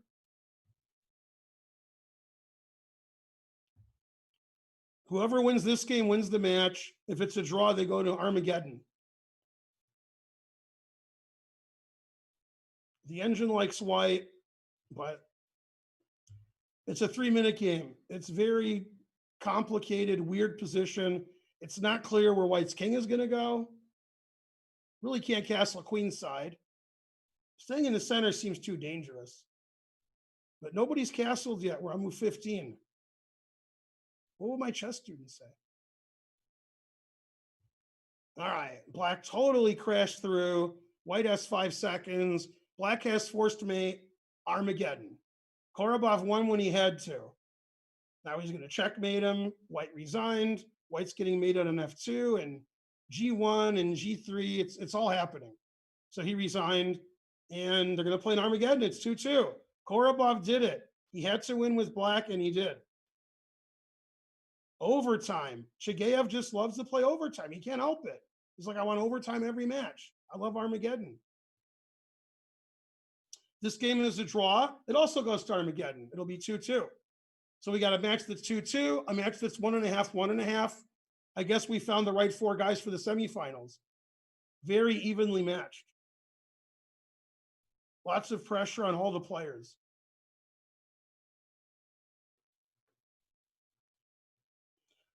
White's up a pawn, and black is very solid.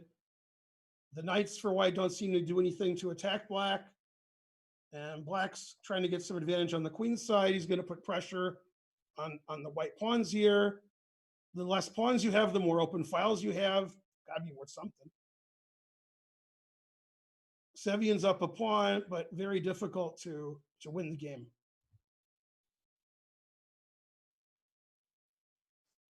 Pankratov using his time well. Big time advantage. Good.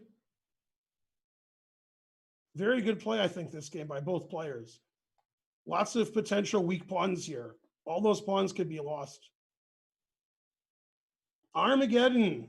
Here we go. Where's the Armageddon game? We need Armageddon. I mean, chess-wise, not actual Armageddon. That's later.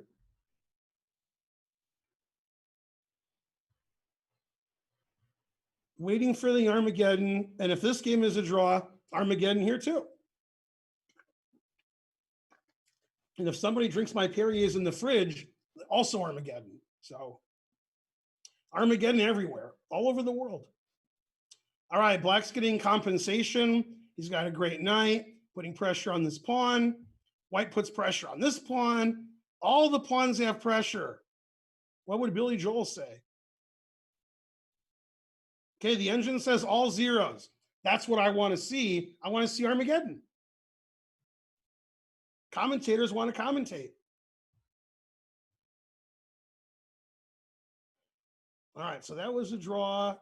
This game was a win, and we're waiting for the Armageddon. Probably, if the Chess.com people are nice, I'm not saying they're nice. If they're nice, probably giving those guys a break. Like they played 4 games, 2-2. They're going to play an Armageddon game. You guys get 5 minutes. Well, I'm guessing that's what's going to happen. Now, are those guys relaxing? Are they getting a rub down from their managers? Or are they watching this game and they're really excited? I don't know. Are their coaches telling them what to do in Armageddon? Which color to take? Nobody knows. Again, my computer says it's all zeros. It doesn't look like a draw, but if it is a draw, another Armageddon. Korobov chose black in the Armageddon. Good choice. He just won with black, and black has draw odds. So that's really a no-brainer for him. All right, it's all equal. Pawn structures, everything's the same. Material's the same. Nobody's doing anything. Sevian has less time on his clock, but this game with correct play should be a draw with correct play. Doesn't mean that'll happen. Pankratov has more time. If the game is a draw, we'll have 2 Armageddon. Korobov has black in the Armageddon game. He gets draw odds. Chigayev Armageddon every round, whenever he can find it.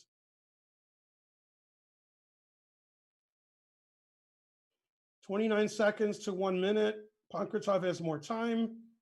Trading the rooks. And I mean, obviously positions equal. The Armageddon game in the other match is going to start in about 22.2 seconds, approximately. Sevian, you're playing too slow. No, 15, come on. 10, no, not 10 seconds to a minute. No, he's trying to sacrifice. He wants to play the 8 seconds. He wants to play the craziest sacrifice he can find, but he played King H2. Getting his king off the back row, no checks. Very dangerous, leaving himself with 8 seconds. All right, we're about to start the Armageddon game in the other match. Again, this position's about equal, but Pankratov has a big time advantage. All right, here we go. It's 5 minutes to 4. Korobov has 4 minutes. Chigayev has 5 minutes, and black has draw odds. And there we go. And if this game ends in a draw, we're going to see Armageddon in this match too. And the winner of this game goes to the finals against the winner of this game. The engine says white's better. The clock says black's better. I interviewed the clock. The clock says, look, I like black.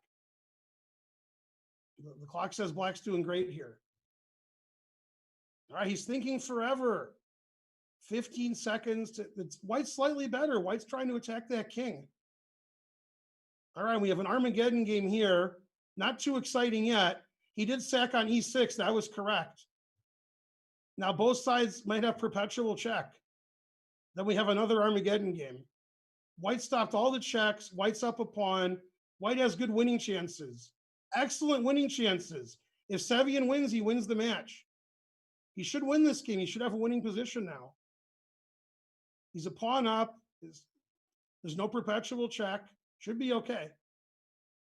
The Armageddon game is a slow maneuvering game, sort of blocked. Korobov's got to be happy. He has draw odds. Position's okay. Still plays h5. h5 is a funny move to play when you have draw odds. Korobov wants to win. He won the last game with black. Why not win this game with black? Okay, and whoever wins this game wins the match. If it's a draw, we see Armageddon. Very good winning chances for White. White's up a pawn. He's checking the black king. His time situation is better than it was. Black wants to get counterplay with bishop e1 check. Now that's counterplay. That's some good counterplay. Sevian doesn't know what to do about that counterplay. Now knight takes h6 wins. Will he find it? No. His move is winning also. White should win this game. All right, this position's about equal. Black's got to be happy with that. He has draw odds. He's got the nice d4 square for his knight. He's got the nice open file. Black should be pretty happy here. He finally did play knight takes h6 after repeating. He is winning, but he's got 5 seconds left. If queen g5 check, he can block with the knight. Yep.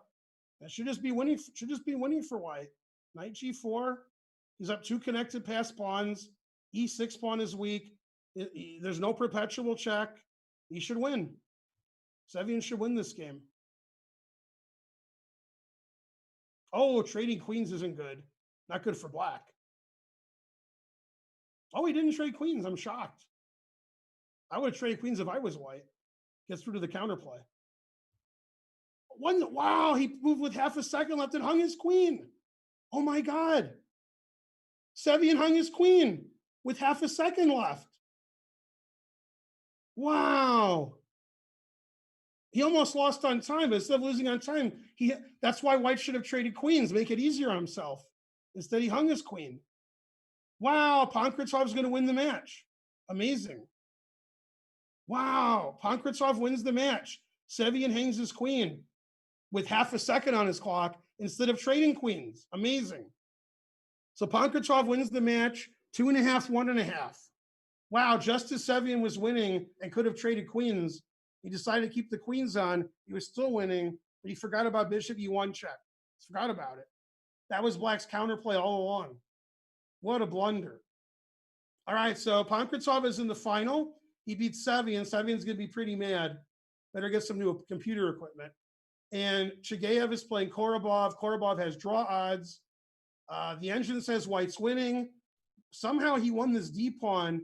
Black's queen was defending the d-pawn. They traded queens. Let's go back. I want to see how the queens got traded. Yeah, the queen on d8's defend. Oh, queen. Okay, queen b6. Yeah, okay. Queen b3. Actually, in this position, you know, you got to play queen a6.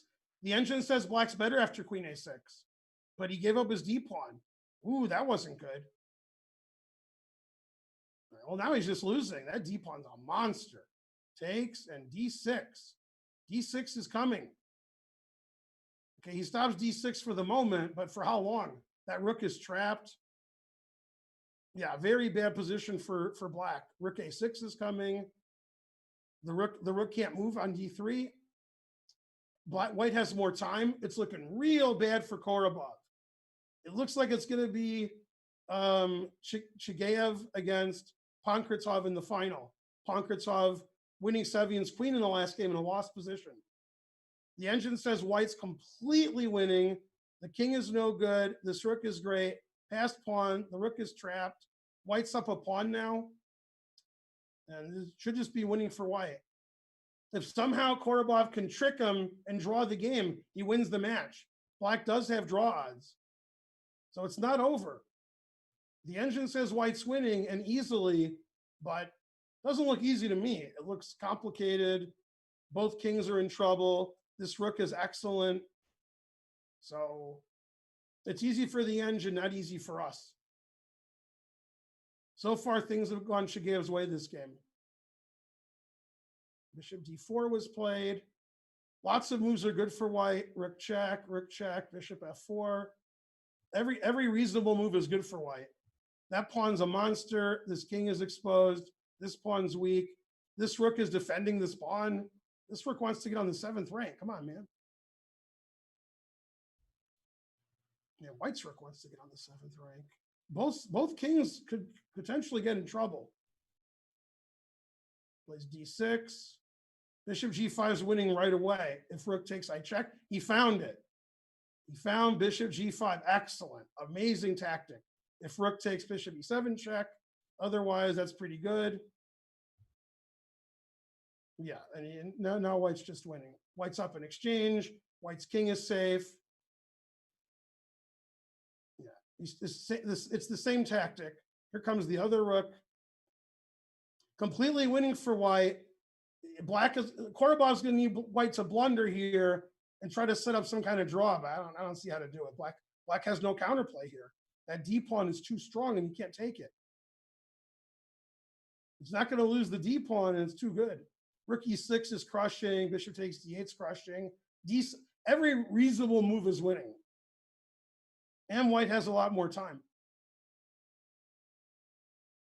I mean, before these matches, I thought Korobov and Sevian were going to win. I was wrong on both accounts. That's why I'm the commentator. That's why I get the big bucks. I give you the inside information you didn't know you didn't want. If only you knew that. All right, white's using the wrap it up button. He's wrapping the game up. The king is very safe on h3. He can check him all he wants. Once I go there, pretty safe. d7 looks good to me. Ooh, rook d8. Not good counterplay. Yeah, it's over. Take all the pawns. Yeah, he took all the pawns. Oh, he queens with double check and wins the game. And he did. Very nice finish. If king takes queen, rook check wins the rook. And that's all she wrote. Well, he got to threaten mate and won, but he only did it for once. Okay, so the semifinals are over. Chagayev beats Korobov in the Armageddon. Very interesting. And in the final game here, Pankratov beats Sevian. The finals are set. They're going to start in a few minutes. We'll take a break, and we'll be back in a few minutes.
everybody, we're back with the Leon Masters.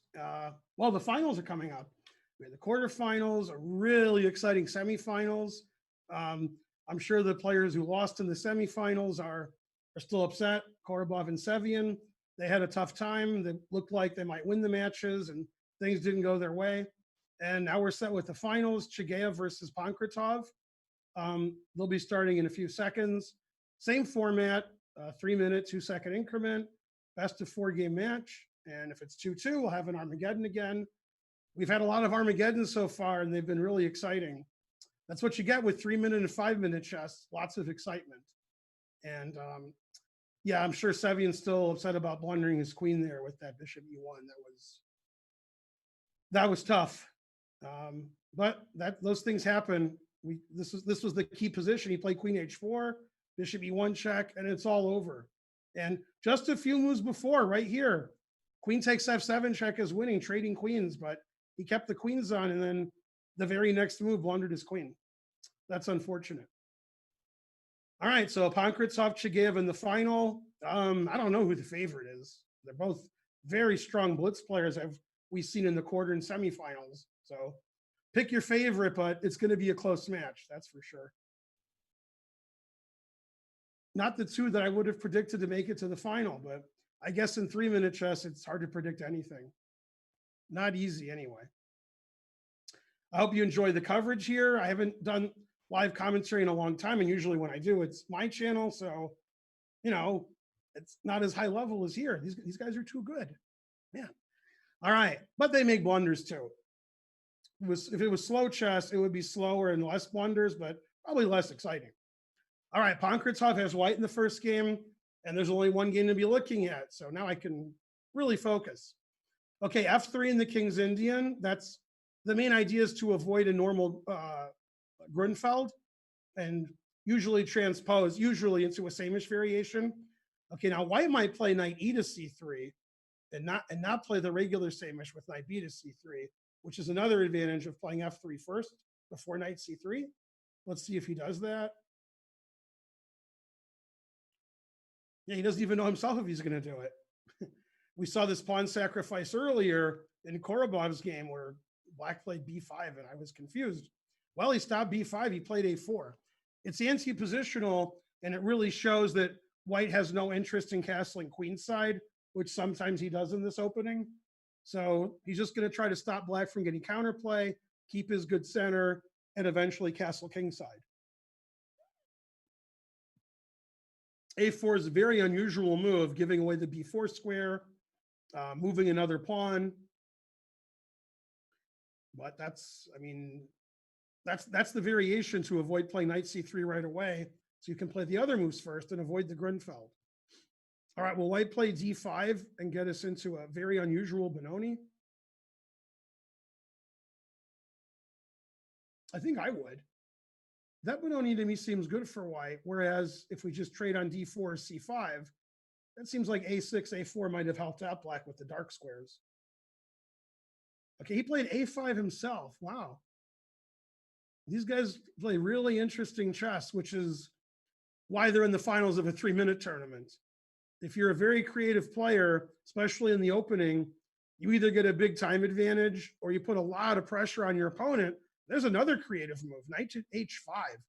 He wants to play e5, he wants to play f5. He wants to make it more difficult for white to play knight g3 and g4. Wow. So white's decided he's going to make a lot of pawn moves. That's a very risky strategy. Sometimes your king gets mad at you when you do that. You know, the king likes to have pawns around it. When you move all of your pawns, your king doesn't have a real safe place to go sometimes.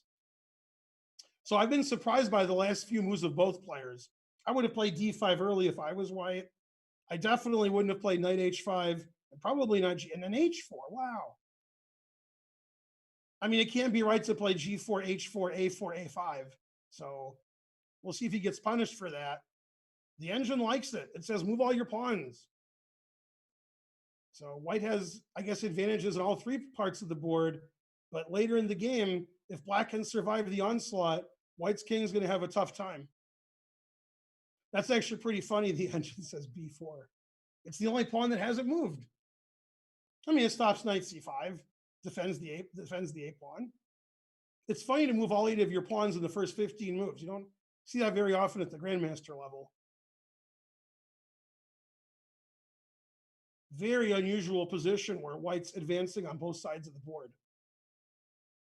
I have no idea what white's going to do with his king. If it's going to go to f2, or he'll castle either way. And he played b4, or never just leave his king on e1. This is great. You love to see this kind of play now.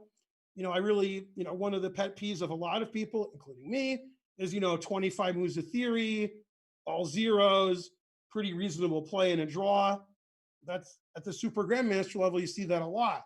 But in a 3-minute tournament, we see some pretty instructive, pretty interesting kind of chess. And the question is Black going to move his f pawn, f6 or f5, and try to get counterplay, or just going to chill and wait for white to hopefully overextend? White has a great d5 square, a great b6 square here. Maybe the bishop can go to b6 also. Black decided to develop his pieces another way. If I was playing this game, I'd be really worried with white, because I'd be thinking, well, where's my king going to go? But the engine says it's great. It says white has more space. White's dominating the position. And even though Black is completely developed, rook's not very good, queen's not very good. Black has no good pawn breaks. Black doesn't have a lot of space. And Black has less time. And f4, just the most aggressive move every time from white. Amazing. Look at white's pawns. It's move 20. They're all in the 4th and 5th rank. And there's 7 of them. That's incredible. That's amazing play by white. Trades bishops, queen d4 check. Could play f5 here. Now he castles. Yeah, now I like white. With the pieces being traded, white's king seems pretty safe. White just has a lot more space. I don't see Black attacking white's king ever because there's no pieces on the board. But I do see white pushing his pawns and pushing Black backwards. I do see that. So great position for white, more time for white. Really, really energetic play. Great play by Pankratov. Shigev's been on his heels the whole game. Just passive and hoping that white overextends, which hasn't happened.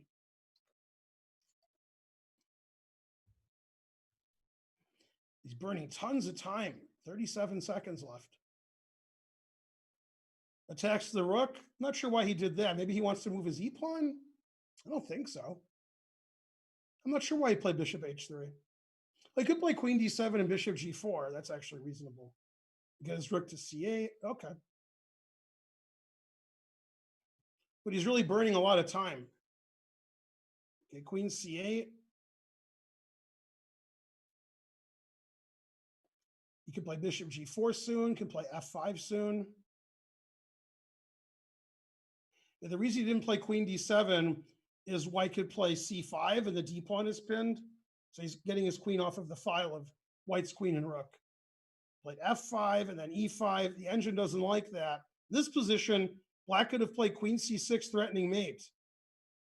So that's the overextending I was talking about. I didn't think that diagonal was going to get open. But instead he played bishop g4, takes. And now this pawn is attacked. This king is getting exposed. White's crashing through again. Again, white has the advantage.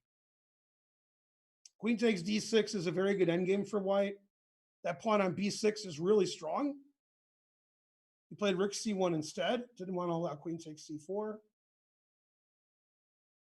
Queen takes d6 is still a good move. There's perpetual check chances for both sides. Black's going to be pretty happy if he draws this game because he only has 15 seconds left. Yeah, rook d3 was an excellent move, and now Black's queen has nowhere good to go. Less than 10 seconds, and he's losing. 2 seconds. Yeah, queen h6 and g6 wins the game right away. The mating attack is coming. There's no defense. Will he find it? Queen h6 and g6. With a crushing attack, he did find it. Black has no checks. Queen h6 check, stopping queen e3 check. Then rook d7. That's right. And queen g6 check, and that's all she wrote. Yeah, now if king h8, queen h5, brilliant move, and he'll resign. Really nice game. Every move check. If he took the rook right away, probably black has a perpetual, probably. But after this check, I'm taking this with check and mate. Queen h6, g6, very precise. Very good game by Pankritsov. Really impressed. Really impressive game.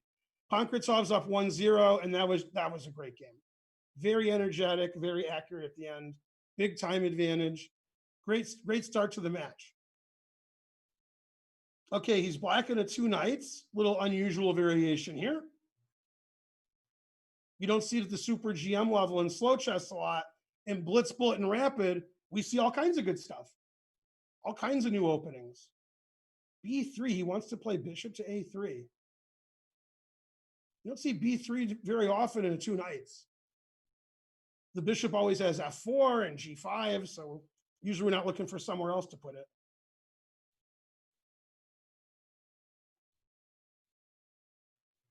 White has a slight advantage. That bishop on C4 is pretty good. Very nice bishop on C4.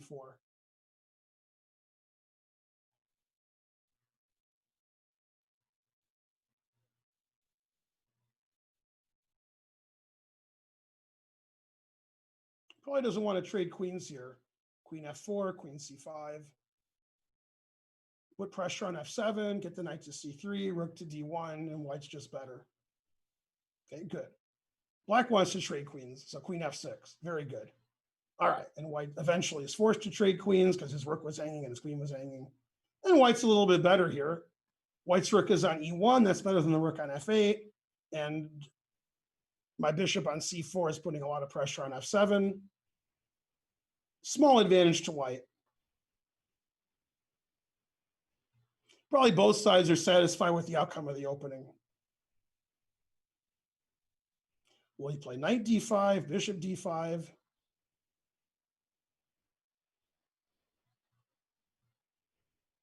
Yeah, there's just some pressure here. It's a little annoying to play black here. There's always a little pressure. Pressure on F7, on C7, on C6. My rook might come to E7 later. It's just a little better for white. Black has to play precisely, which in this time control, it's almost never happens, except for the last game, where Pavel played really precisely. He really finished off the attack well. Huge thing here from Pankritsov. He knows this is the key moment of the game. Should he play rook a d8? Should he trade knights? Should he play rook a to e8? And, you know, he has to keep white's advantage to a minimum. Huge thing. That's big difference between weaker grandmasters like me and the stronger grandmasters is they know when the critical positions are, they sense it better, and that's where they use all their time. He decided to take on C2, might as well be a pawn up, he thinks. And that decision has worked out well. The engine says black is doing great now. It thinks black has completely equalized. Obviously, black doesn't like his pawn structure on the king side.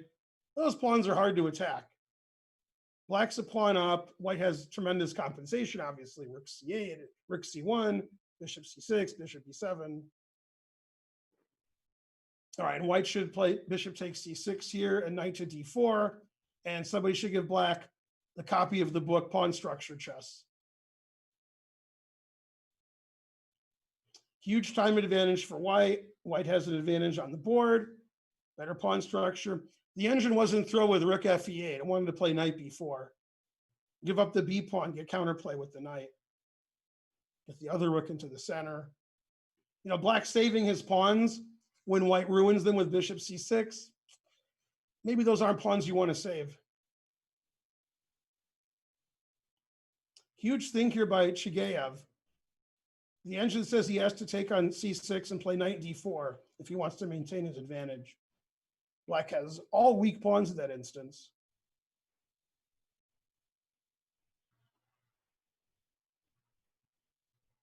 Will he play the critical line? He's really taking a lot of time here. He can't afford to lose this game. He lost the first game. So Chigayev has the advantage, but if he gets way behind on the clock, Okay, and he's trading everything and then playing knight to d4. Now it says white has a minimal advantage. I wanted to keep the rooks on. Bishop e4 is right. So white's down a pawn, but look at black's pawn structure.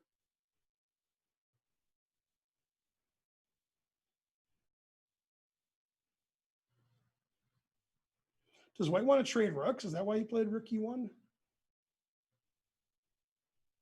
I guess he does want to trade rooks. If he didn't want to trade rooks, he shouldn't have played rook e1. He should have played rook c1 right away. He just gave black a free king f8. I guess he changed his mind. Black wants to trade all the pawns off. That's the easiest way to draw. White's better here because black's pawn structure is so bad, but a draw is the most likely result. There's not much left on the board, and the only way to break through for white is to play knight takes c6 and let black play rook to e2. So black can play rook e2 here or a4. Yeah, force some more trades, and it should just be a draw. Pretty well played game, I'd say. Maybe white had a little advantage at some point. Pankratov will be very happy drawing with black. That gets him closer to the title. Draw with black, win with white, collect first prize. It's all written down on his notes. It's like the blackjack book I read once. It always said, do this if you have 18 and do this if you have 12. It said, if you get blackjack, what do? Smile and get paid. So if Pankratov wins the game, he'll smile and get paid. All right, pretty equal position, pretty drawn, but Chigayev trying to get the advantage with his better pawn structure. You see the time situation. He's using tons of time, and he did get his pawn up advantage. It's a drawn position, but obviously better for white. It cost him 40 seconds on the clock, but he got a pawn out of it. We've seen a lot of 3 versus 2s. This one's better than usual for white because black's pawns are disconnected, but that shouldn't make it more difficult, I think. The king can easily defend both pawns. It's very difficult for white to get a passed pawn of any note. He's just chilling.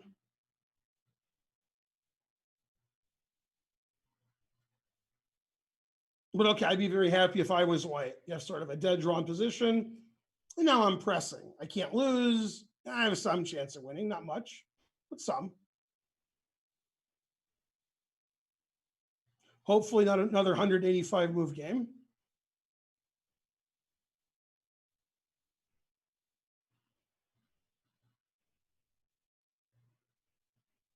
King f5.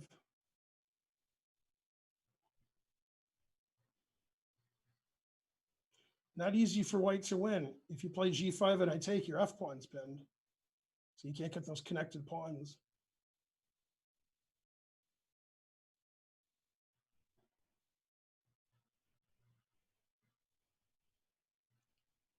White doesn't really have a time to formulate a plan here because he only has seconds on his clock. Black has tons of time. Yeah, every move draws here, just moving the rook anywhere draws. Rook a1, rook c1, rook h1. Moving the rook to the side is good to check him from the side. Rook a5 check, force the king back.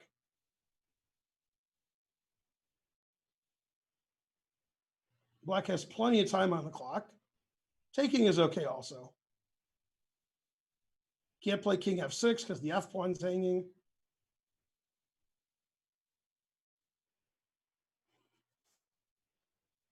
Black can never take the pawn because he gets mated. King takes h5, rook h1 is going to be mate, so he just waits.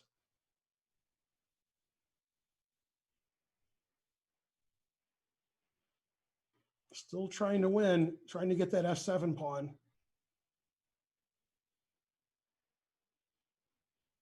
If Chigayev wins, he ties up the match. From a dead drawn rook and pawn ending, he's still trying. The engine still says it's all zeros. Obviously, white's better, white's up a pawn. But the position's a draw with correct play.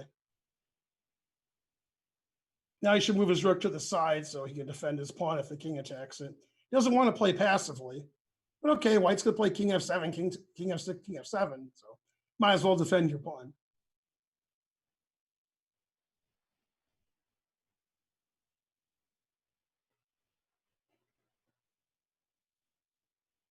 All right, this position's completely drawn, it says, but both sides have seconds left, so not as easy as it looks.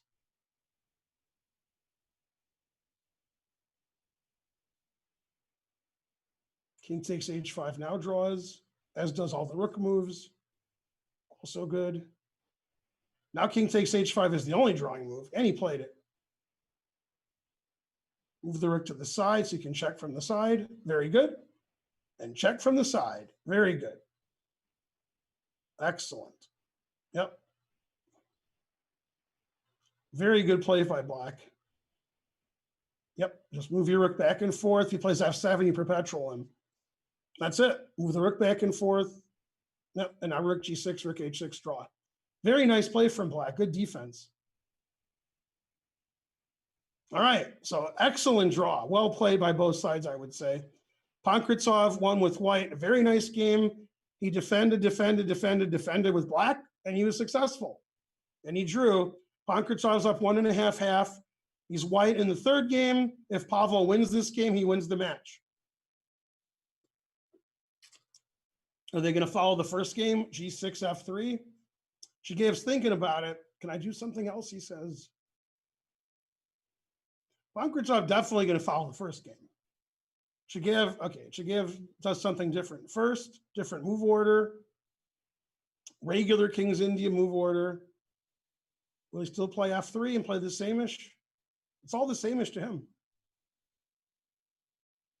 Thinking about it. So many different ways for white to play. All right, bishop d3, knight e2, probably. This is the way Yasser Seirawan likes to play against the King's Indian. Bishop d3, knight e2.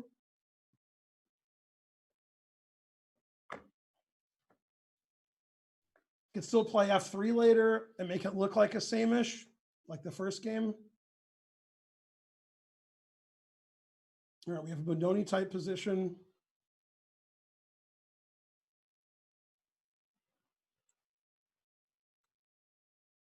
Knight on c7 is good. It protects e6. It prepares for b5. Gets out of the way the bishop on c8.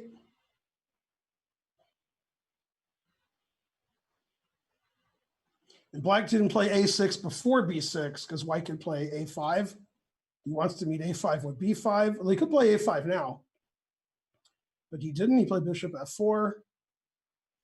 The engine, of course, likes white. The engine always likes white in a Benoni or King's Indian. It likes that extra space.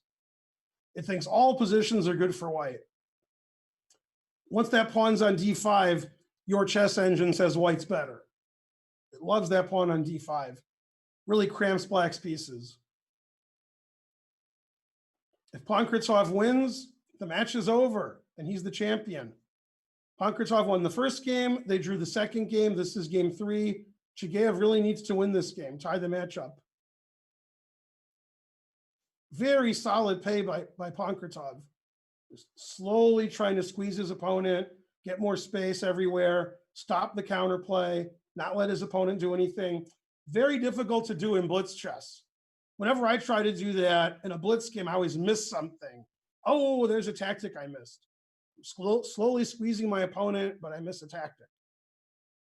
So it's a difficult way to win in blitz chess, playing 30 or 40 accurate moves in a row that maintain your advantage and increase it. All right, small time advantage to white. Small advantage on the board to white. It's time to play b5. Oh, f6. Oh. Now, obviously, never play f6. I'm sure in Twitch you're all putting the emote there. I'm sure you are. But here f6 really blocks the bishop on g7, so I don't like it. He was very interested in stopping white from playing e5, but at what cost? Really don't like the move f6. I can't imagine, sharp players who played the Benoni like, Fischer and Tal playing f6. I don't see it. No, Gashimov, come on. They would never play f6. Never play f6. Okay, now he played b5, but that lacks punch with the bishop on g7 block.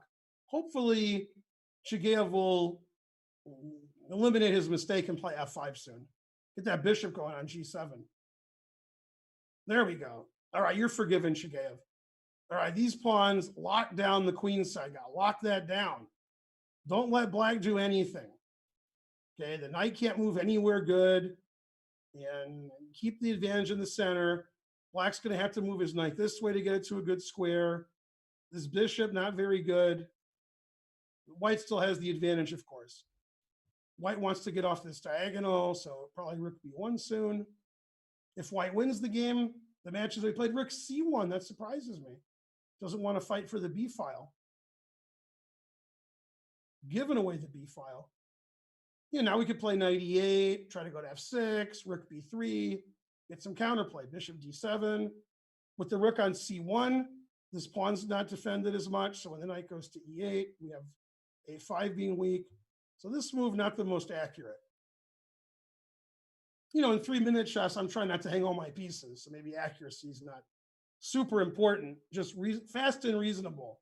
That's the way we said it in Michigan when I was a kid, fast and reasonable. Not too good, but, you know, reasonable. That's how you play blitz chess. Slow and reasonable, not good. Fast and reasonable. Queen h4, very dangerous move. Queen's defending the knight. There's possible discovered attacks with e6 and e5.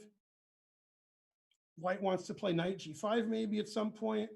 e6 was played. Bishop g5 is an excellent rejoinder. The queen was attacked. The knight on e4 has pressure. The d5 pawn has pressure. Now white can take on e6 and try to hammer the d6 pawn. Hope that this guy gets weak. Typical Benoni, King's Indian type position. Double-edged, complicated. White should be better, but black is playing for tricks. Both sides have exactly a minute, and the position's about equal. So, great game so far.